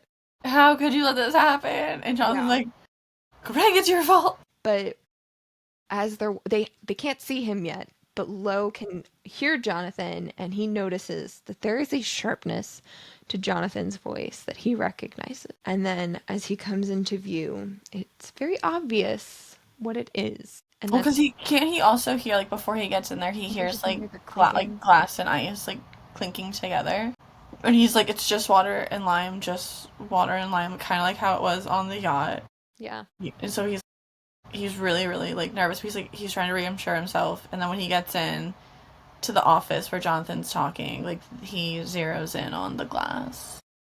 And the liquid inside is an amber liquid that is not often associated with non-alcoholic beverages. Yes. And Lo and Reich are absolutely livid with him. Like, they lose it on him. Yeah, Reich just keeps shouting, how... Is it Reich or Lo? One of them keeps shouting, how long has this happened? How long have you been drinking? They might have both done it. Yeah. I think Lo's the one that first asks how long. Yeah, and then I think Reich, he doesn't answer, so then Reich keeps pressing him about it. Yeah, and Reich is like, isn't Reich shouting, like, fuck you and stuff to him too? Like, he's just so mad. Yeah. And we learn he's been drinking since Daisy's birthday. Seems like it's been months and since. It's been at least 6 months. Yeah. And so Lo is distraught and, like, angry, and, like, Reich is angry. Yeah. And he's like, Lo tries to, like, doesn't Lo try to, like, he's like, you can try again. But he's Yeah. like, I know my dad, Like, like, he, okay, I've been here before too. You yeah, can try again. This isn't over. It's always possible to try again. And then Jonathan has more news. yeah. Jonathan's like, I don't want to do that. And Lo's like, why? And he's like, it won't matter in, like, a year if I drink this whiskey or Yeah. not. In a year, I'll be dead. Yeah. And they're like, what? What's that?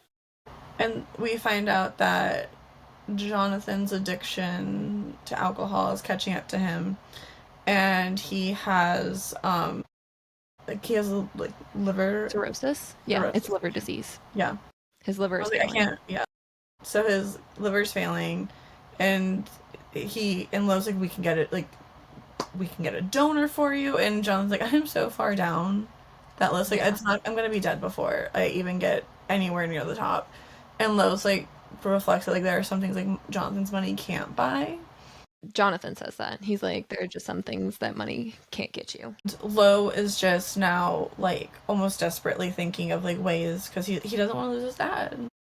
He wants his dad, and so, like, he's fighting for his dad to stick around, and he's like, I'll be your donor. And he's like, your liver's just as bad as mine. He goes, I've been sober for a while now, like, you don't know that. Like, I reverses itself, right? Fatty liver disease, like, corrects and everything like that. He's like, let me try and do this for you. And then Jonathan's just like really irritated that Lo is pressing this. Like, no, we're gonna get you better. I'm gonna be your donor, and then we'll get you sober again. And Jonathan's just so irritated with Lo, and he tries to stare him down.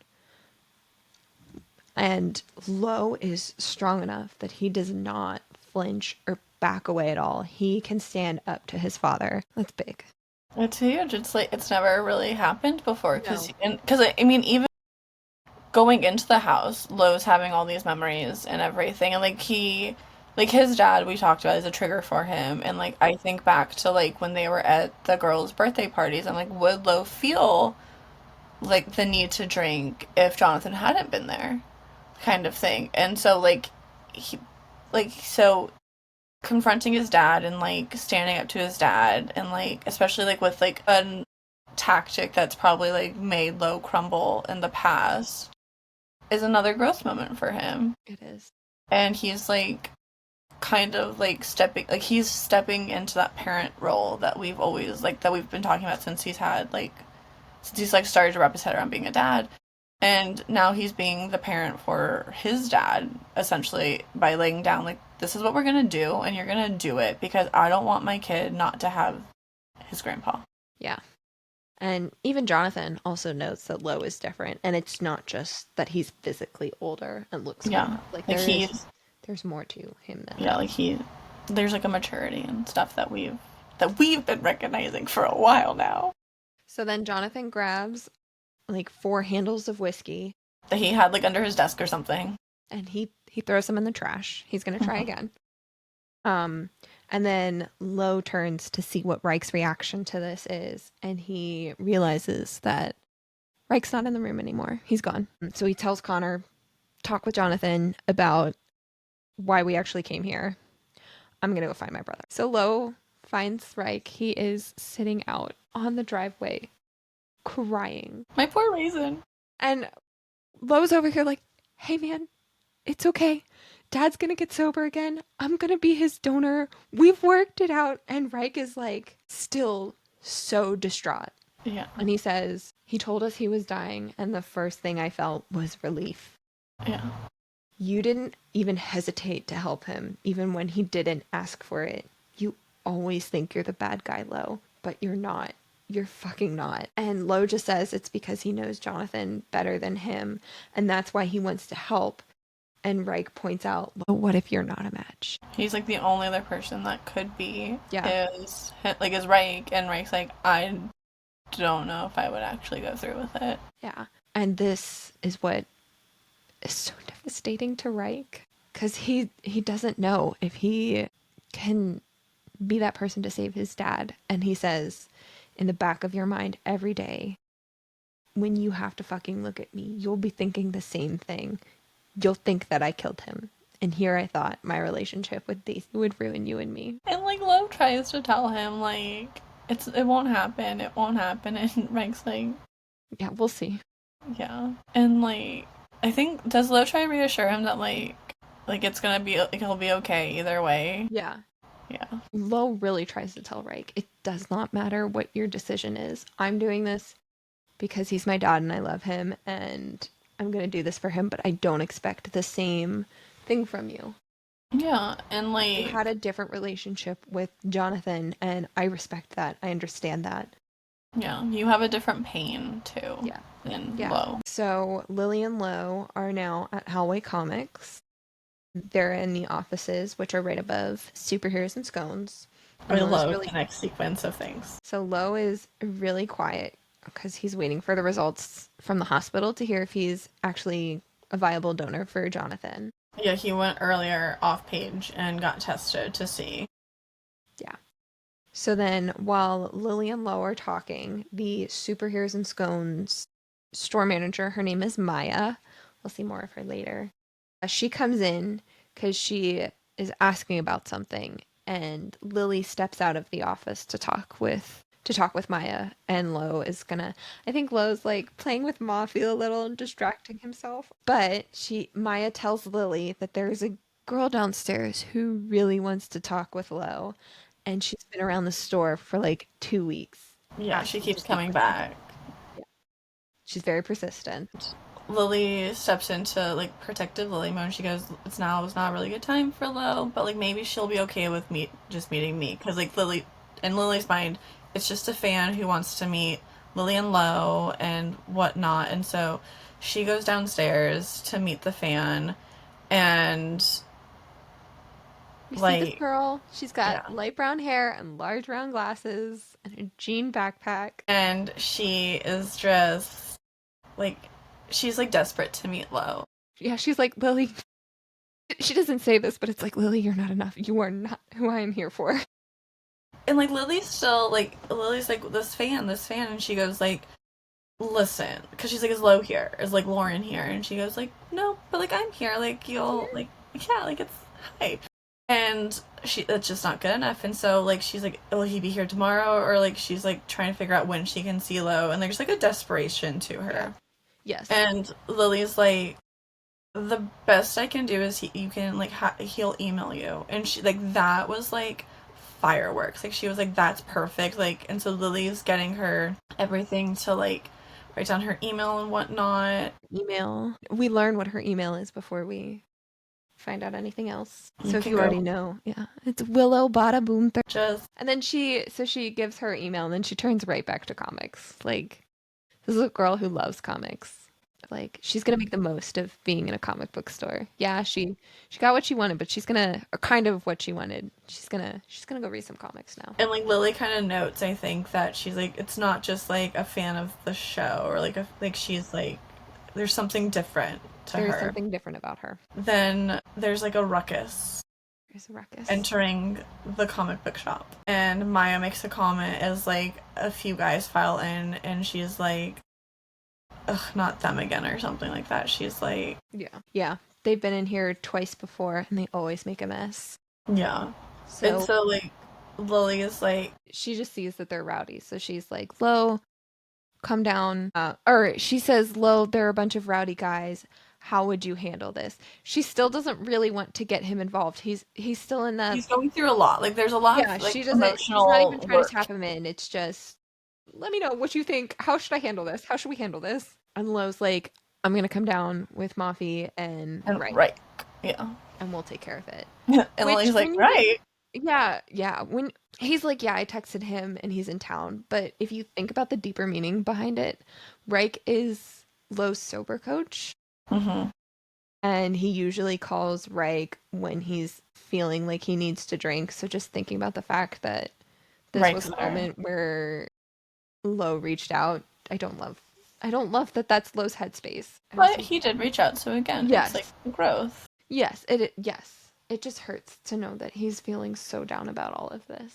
It's a lot to process for anyone, but especially for an addict, he just has that hurdle to go through. So it's like, It's just a lot of emotional, like, wreckage happening right now. Yeah. So then they come down Mm-hmm.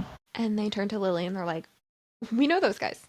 Yeah. Those are the teenagers That from our have been neighborhood. messing with us. And, well. So the teenagers are sitting in a booth over in like the cafe part of Superheroes and Scones, and Lo and Reich sit like they scoot in on either side of the booth and like Wrapping lock them them. in. They're like, "Hey guys, I love it let's when the talk." brothers team up. Like, when the brothers Me get too. together, it's When just, they're on the same team, it's everything. yeah. So these teenagers are just being general shitheads, and Lo and Reich are trying to reason with them. Lo's offering them a job to work at Superheroes and Scones, and Reich's like, I'll even teach you how to climb. You just Yeah. need to stop pranking us. Leave us alone. We'll give you an outlet for all these things you're feeling. Just, Yes. like, meet us halfway. Yeah. And these guys are like still rude. And then this teenager that we've come to know as the guy in the hoodie, he taunts Lo and Reich with a stupid, dumb insult. And another guy thinks it's the greatest thing the greatest insult ever, and For the reveals humor his for the name. 17-year-old. Yes. Because I think he's like, pussy. Like, Yeah. They're like, that was it. That's the great like, insult. oh my god, I'm crying. But then they say, Then he good says one, his name. Garrison. Nice one, Garrison. Yeah. And Garrison's like, Dude. so we know Garrison. And now we've formally met Garrison. We've formally met Garrison. I Yeah, can't and even, we throughout, don't know his like, last name yet. I was about no, to say it. but throughout this entire, like, conversation and, like, trying to, like, reason with these guys, like, Garrison's the only one that's, like, actually showing, like, a little bit of interest. Like, he's, like, listening more than the other guys. Yeah. Like, he's kind of, it should also be noted that they came into the comic book shop with a paper bag, like a bottle and a paper bag. So Lo and Reich also tell them that if they don't cut out these pranks, if they keep antagonizing them, they're going to call the cops. The next time they mess with them, they're going to call the cops on them. They have been issued their formal warning. So then there's a moment when the guys leave and Garrison, he shoves this bottle in Lo's hands and says, "Here, you won't be such a pussy if you drink." And Lo just says, "If that's what you think." Yeah. Good job, Lo. Yeah, but Garrison pauses at this. Mm-hmm. Okay. And he leaves. And then Reich tells Lo that he's really proud of him for how he handled the interaction. Because again, it was talked about while they were talking with these teenagers. Lo even admits to the way he's behaved in the past, that he's been to jail because he doused some guy's a door with pig's blood. Yeah. So And like, he's like, I know what you guys are doing. Like, I yeah. was you. Like, Yeah, but we can see like we were reminded of how he was in the past, and we're seeing how well he is handling these kids now. Well, and So it should also be noted that, like, it's like Lo doesn't even give the bottle in his hands like a second thought. Like, he just like marches it right to the garbage can and throws it away, like, without even like questioning. And again, this is the growth of this book is really Addicted After All, like, dot the growth of Lily and Lauren. Like, Lily and Lo's growth. Like, this is it's just such a beautiful thing to see after, like, knowing where they came from. And, like, now Lo's to a point where, like, the bottle means nothing to him. And before he would be like, it's like it would be like holding a grenade of, like, his own self-destruction. And, like, now he's just like, well, whatever. Then Lo is approached by this girl who's been waiting for him. This one that Lily just talked to. That said, Lo wasn't here. Yeah. Whoopsie. So then as he really looks at her, I can't remember if he thinks it in his head, but she's like, she tries to introduce herself to him. No, he, like, recognizes her, and then, like, In his he's head, like, yeah. And I can't remember if it's in his head that he says it or if he says it out loud, but I think it's both. Yeah. It's his half sister Willow. Yeah. This is his sister on his mom's side that we met in Addicted for Now. And he even notes, he immediately recognizes her. Yes, He's he like, she's older recognizes now. her right away. She tries to introduce herself and be like, "Hi, I'm Willow. I'm your half sister." He already knows all of this. He knows exactly who she is. Yeah, he's like, "Do you want to us?" Yeah, A 'cause photo with she's us? struggling. He's like, "Do you want an Yeah. autograph or something?" And she's trying to spit out who she is to him. And he's like, I know you're my you're my sister. So then he asks if she would like to go to the break room and maybe talk, because And she's like, yes, please. This is what I've been trying to do I've for been 2 weeks. waiting for this. So then Willow shares her story, which is that she found out she didn't know who Lo was, and she found out a month ago. Yeah, it was a month ago that she found out after her younger sister's birthday party. She mentions that her parents had been divorced for a while. Yeah, and they were having an argument, and it Yeah. came out that her mom had another child. Yeah. And that it's Lo. And she is deeply hurt. And Lo can see how deeply hurt she is. Like, she feels Like, betrayed, and she doesn't know who her mom is, and so she ran away from where they lived in Maine to Philly. yes. And she's like, my mom can't come get me because she doesn't have any vacation days to take at work or anything like that. So she keeps wanting her to come home. Yeah. But she's been by herself for 2 weeks here. Yeah. And Lo also notes that she's young. She's young. not an adult. Yeah, She doesn't know how old she is yet, but he knows she's young. Yeah. And she's by herself. And so and Lo has a moment of reflection where he goes I would go he was I would follow my kids anywhere. And but he also makes actually, I think it's talked about, that's in the next chapter when he talks with his mom. Okay. Yeah. Yeah. But he's worried about Willow. Yeah. She's by herself. Immediately he's just concerned. We're old Lo probably wouldn't have cared. He but I associate this with dad Lo. This is protective older brother, dad, just I don't know. It's being that guy that you can lean on. Well, it's very much a mirror to how Lo's relationship with Wright got started. Yes. This is his moment to pay it forward, right? Yeah, which he talks about later, but But this is where he's I have to help her. Yeah. So he asks Willow, "Can I have our mom's phone number? I'm gonna go call her." Or he tells Willow that he's gonna go call their mom, and he calls their mom by her name, and yeah, Willow's "You mean our mom?" Yeah, he calls her Emily, and Lo's "Emily, yes, not mom, not mom, she never mom." Deserve that title for him. And for her, let's be honest. Well, and because it comes out Lo calls her. Yeah, so it's in the next chapter. Lo calls Lily first. He needs backup before he actually talks to her. So Lily is here for the whole conversation when this happens. Lily's the one that presses call. Yeah, he's they stare at the phone. He's dialed the number, and he's like, "You press the button." And so Lily does it really quick, no takebacks. And so they call, and Lo's birth mother is not a kind woman to him. No, she's not. And so he's mad. She knew where Willow was going. Willow was open. I'm going to Philly to find Lo. And Emily didn't even bother to let Lo know what was going on. Well, not only that, but you can't come on a weekend? I know. But it just baffles me because he's like, "You could have called me," and she's like, "No, I couldn't reach out." And in his head, he's like, "No, she would never reach out to me because she would never want to be associated with me. It could come out." But that's her literal child. She's young. Not only that, but it literally doesn't make sense that she's I don't want to reach out, because who's tapping your phone? No one. She just get off your high horse, lady. Nobody. Yeah. She just hates him so much that she she can't look past her hate. And he just doesn't exist to her. No. So when Willow's I'm gonna go find my brother, she's just I'm gonna go. Doesn't hear the rest. And so, but before this conversation with Lo's birth mom probably would have really shredded him up on the inside.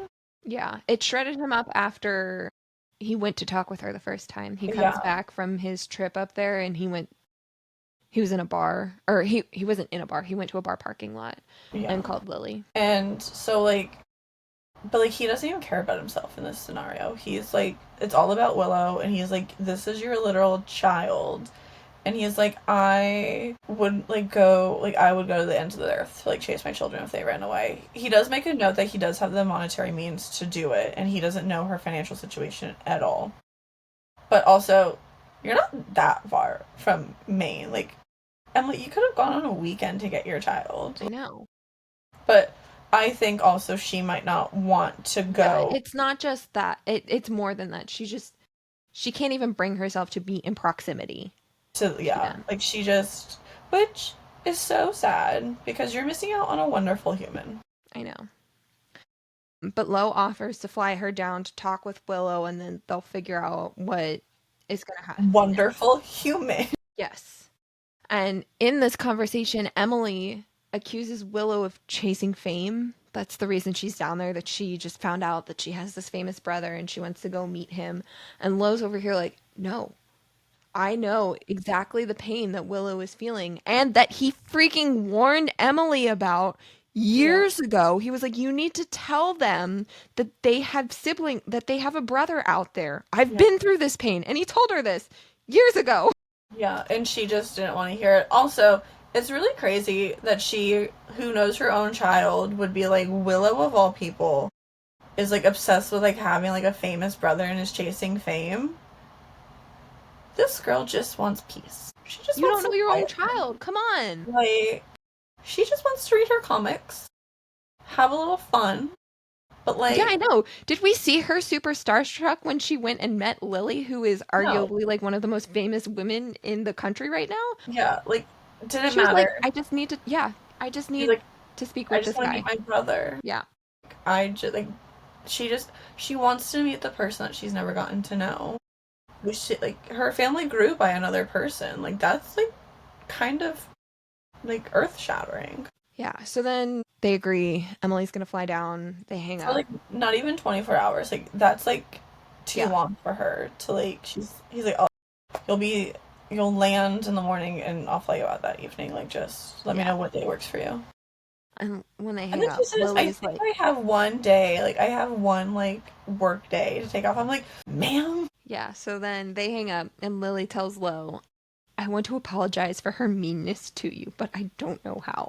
He's like, that was it. That was the perfect apology. You just did it.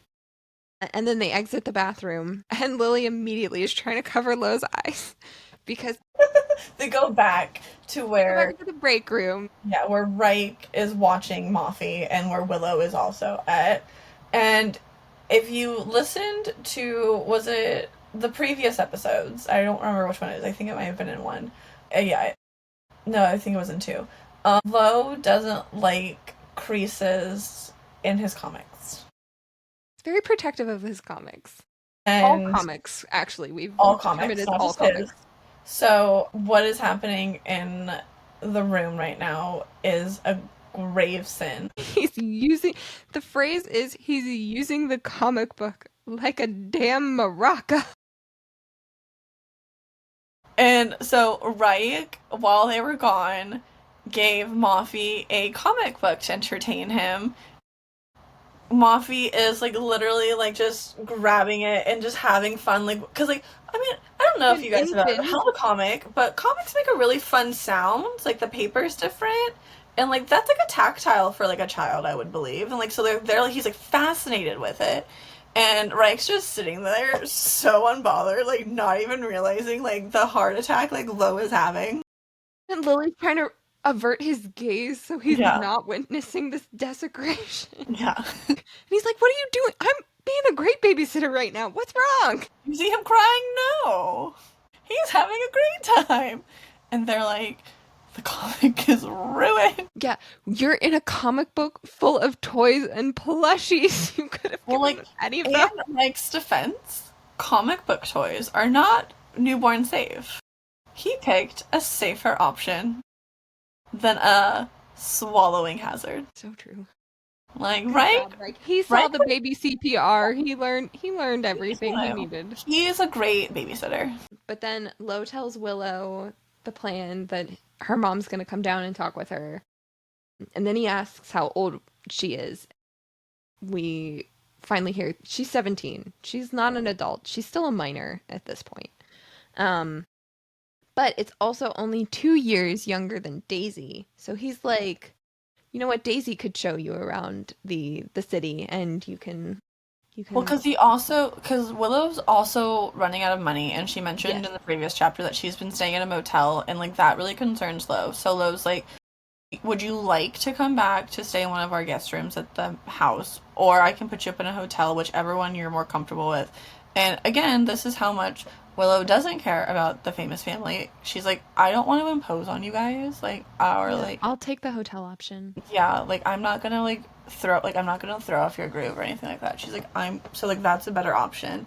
And Lowe's, I don't know if like Lowe says it or I'm just like making up in my head, but like Lowe's like doesn't want her to still be alone. And so he's like, he's like, I'm gonna take off as many days as I can working at, like, he's like, I'll still have to deal with the Hale baby stuff.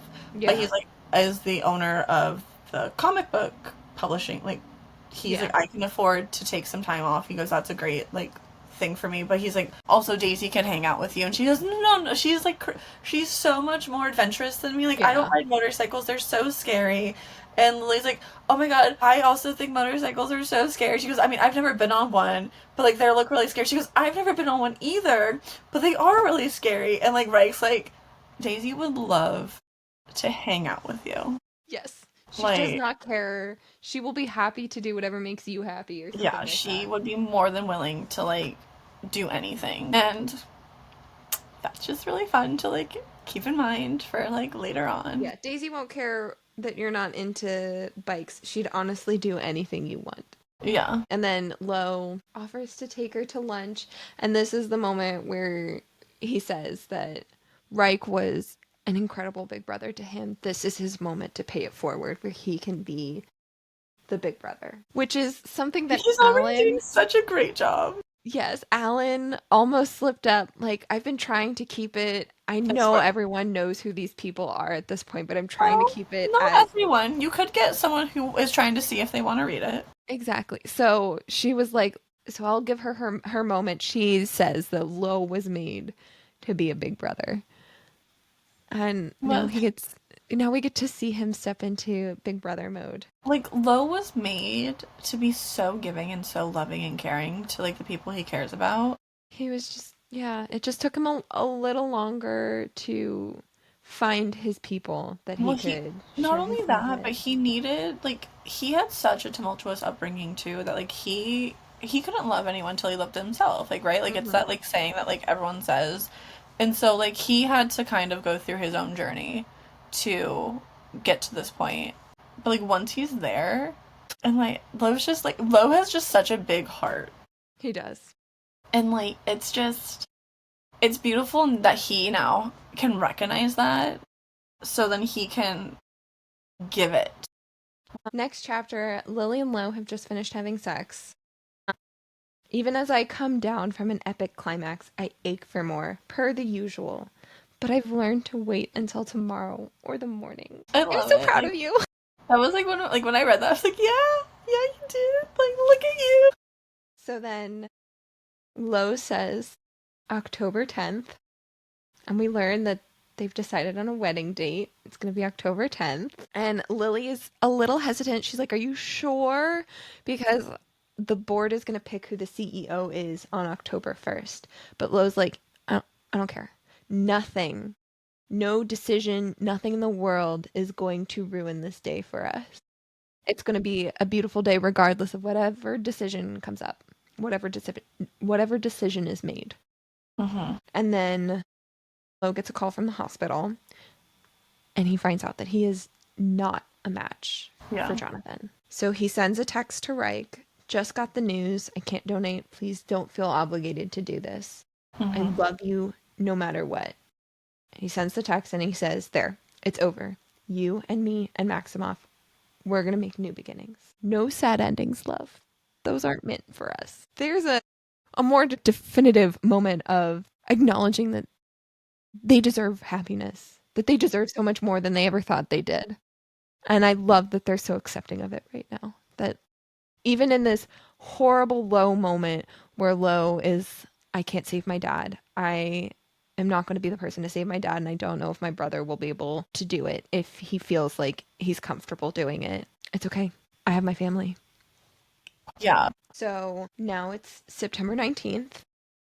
It is Reich's birthday, and the group is in the backyard trying to celebrate the day, but Reich is really leaning into his Emotions. broody, Self-deprecating emotions. moody. Early. Yes. He's not taking the news that Lo is not a match very well, because he No, knows like what the next step is. his moody, angsty music is just playing in his head right now. Like, he's just in the depths of his feelings and kind of like, I don't know if you interpret it this way, but like kind of self-loathing, like, because he's like beating, like, he's like battling, but like he's kind of just like in his like pits of despair. Yeah. And it's just like Yeah. kind of like beating himself up over like what to do. Yeah.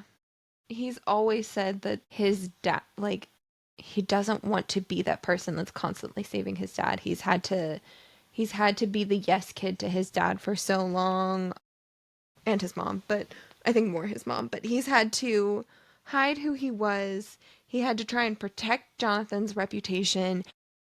It's not the way he wants to live his life, but this is. It should also be noted that he also doesn't have the same relationship with No, his he dad. doesn't. Like, he has a lot of more resentment than love for his dad currently.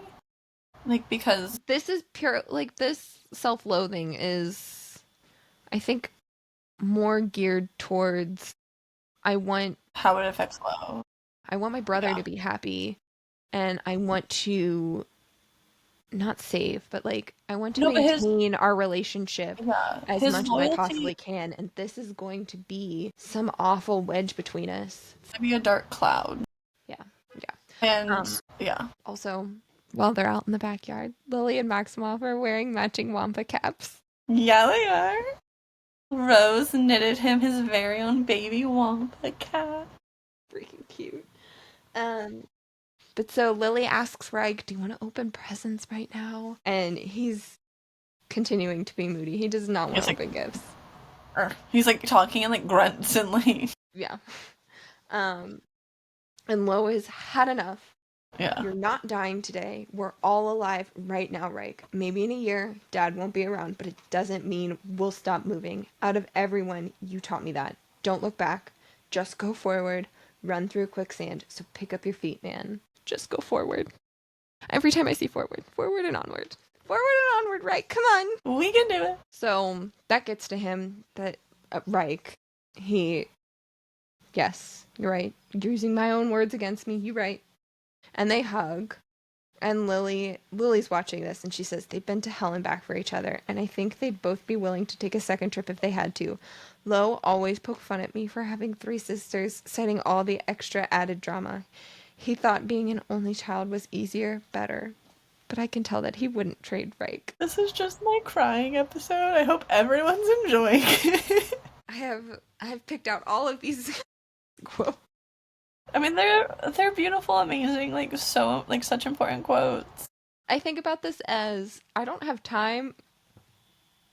This is my backwards logic of I don't have time to sit down and annotate and highlight the books and tab everything. This is my version of annotating. This podcast. What? Soon to be a 6-hour podcast. It is less time consuming than me sitting down and highlighting. I mean, it's a great alternative. Okay, we get to talk for literally 6 hours. After I've already put in hours of work writing down the notes and everything, and then we listen to it. It's great. I love it. So the chapter ends, Daisy hears a noise. And then Lily's over here like, what noise? I don't hear anything. Is Daisy hearing things? And they stop for a second. And then they hear it too. There is noise coming from inside their house. They're sitting out on the back patio, but they can hear something going on in the house. And Then there's a face that runs past. It's a gargoyle face. They're wearing a mask. Shouting that they're about to get inside the Calloway sisters, which is the tagline to Princesses of Philly, the reality show. And aren't they in, they're shouting through the window of, Yeah. like, Moffy's nursery. Yes. Lily is like, oh my God, he's in the nursery. Where's my son? And she's like, oh, I'm holding my son. Yeah. He's safe. But it's, Everyone. like, it's such an invasion. It's such an invasion, and like it clearly sounds like they're breaking stuff in there Yeah. too. Like they're breaking and entering and destruction of property. Yeah. Let's just cite out all of these crimes. On top of all the harassment they've been doing for like this entire time that they lived in this like neighborhood. And as this is happening, Daisy is petrified. Like she does not move. Her eyes are, I think they mentioned like her eyes are really wide, and she ends up peeing herself because she's so afraid. And right immediately like stopped caring about the guys in the house, and he's just like immediately with Daisy, and so it's up to like Lo and Connor essentially to like stop them. But Rose and Lily are both like, no, we're all gonna do this together. And they're like, it's not safe for you. And like Lily is just so afraid of something happening to Lo that she's like doesn't want him to go in without her. Well, I mean, so he's like, he agrees because he's like, I know who these kids are. They are me at 16 and 17. And I'm agreeing to this because I know they won't hurt you. Like, I feel it's safe enough for you and Maximoff to come into the house with me because I know they're not going to hurt us. But, like, please be careful. He's like, otherwise, like, I hope you know, like, you would not be coming with us.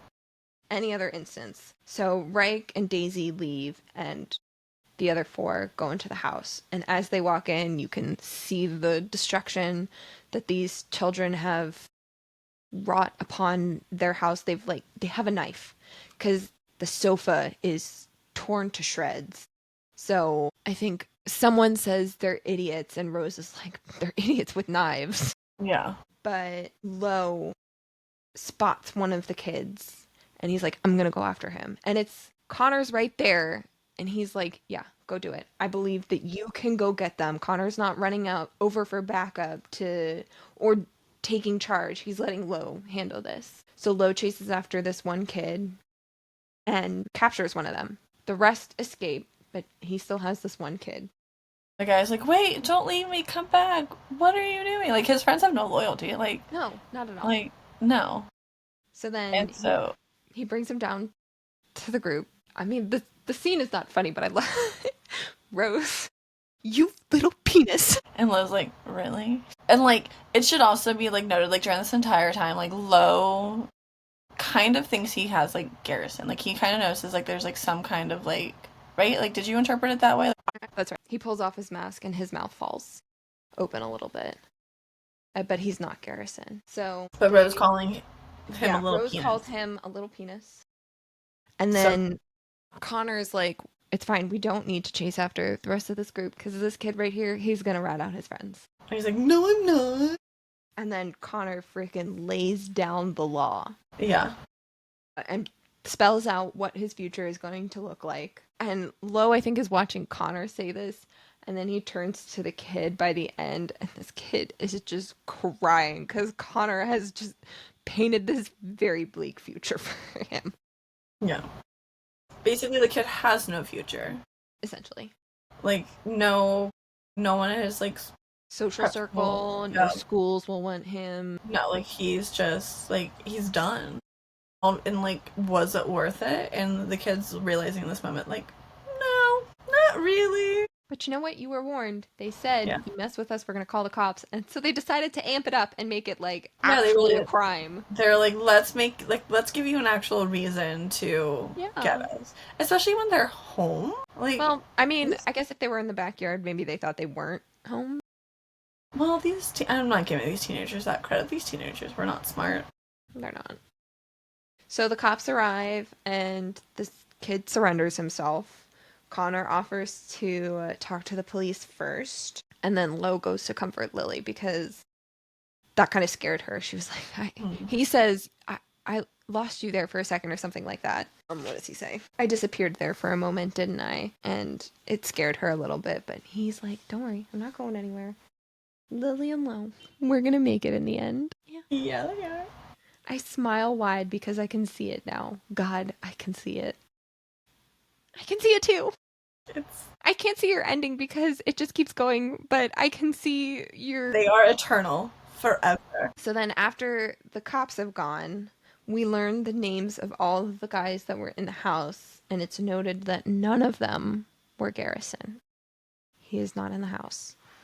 And then they're also trying to call Reich and Daisy. It was like, give us... I think Reich was like, they tried calling him. He texted, give me an hour. Yeah, well, because what happened was at first the guys told the girls before they went into the house, take your car and go to your parents' house. Like, take the babies and the cars and go to your parents' house. And the girls didn't want to do it. And so when Daisy was in, like, having a panic attack, Reich was like, you guys deal with this. I'm going to take Daisy and we're going to go somewhere else. Like, he's like, I'm going to take one of the cars. And so they just go for a drive, essentially. Like, Reich's just trying to, like, be there for Daisy. And so after all this happened, they can finally, like, collect themselves. Lo is trying to call Reich, and Rose is trying to call Daisy, and, like, they're not answering, and Lo finally gets a hold of Reich. Yeah. And Rose is like, you got a hold of them? Yes. Speaker. Put on speaker. Why aren't they answering me? Yeah. So Reich says that Daisy is obviously still rattled, but she'll be better in the morning. And then Lily wonders if Daisy will want to move out. And they all reiterate to Reich that, like, they want them there. Yes, we want you here. If we have to move, we'll move. Whatever decision, we're all going to be together at the end of this. That's not changing. And it's very moving for Reich to hear that. And so then that night, Lily's having trouble falling asleep after all of the drama. She's worried about Maximoff in his nursery. And of course, when she starts to feel anxious and stressed, she also starts to think about sex. So she's feeling bad for wanting that. It's this cyclical thought process for her. And Lo gets up really fast. And when he returns, he has a sleeping Maximoff with him. And he lays him down in the bed so that Lily can fall asleep knowing that her son is safe with her. And she asks Lo, an addict will always be an addict? Did you ever dream that we'd be cured or something? No. Did you? I knew from the beginning that we'd be addicted after all. I just didn't know whether we'd be in a better place than we were before. And Lily's like, I know we are. We're absolutely. Yeah, it's this whole cyclical thing that we're seeing now. Like, we've gone through a few chapters where Lily has been able to set boundaries. And we feel so proud of her for them. But then there are just days when something goes wrong, and they can be big moments, but they can also be smaller moments too. It doesn't matter. And sometimes her mind will just take her there, and she kind of has to fight through this struggle. And yeah, they're never going to be cured. This is something that they're going to have to fight for and fight through every day. Every day is a choice to... We talk about more, but, like, God, how freaking strong they are for that. No, they are. Just trying to wrap my head around having to fight that mental battle every day. So impressed by them. Like, it's just, like, they are the pillars of this group because they have a strength that, like, Reich and Daisy have, like, that physicality and, like, I mean, Reich, we talk about Reich having, like, such great upper body strength, especially, like, throughout the books. And, like, Rose and Connor are, like, they always talk about, like, the strength of their minds and everything like that. But, like, Lily and Lo have, like, the strongest will. And they're the ones that are, like, they are the pillars and they are the strength and the backbone of this group because every day they choose to get up and to fight their addictions. Yeah. And to, like, not be ruled by their addictions. And it's a really beautiful thing to see. And, like, just to know, like, they're gonna be okay. Yeah, And not despite only the are they fact gonna, that they are going to be addicts, they still yeah. have reached this better place. Well, and it's also they're not only they're gonna be okay because they have the support system and they have each other, but they have themselves.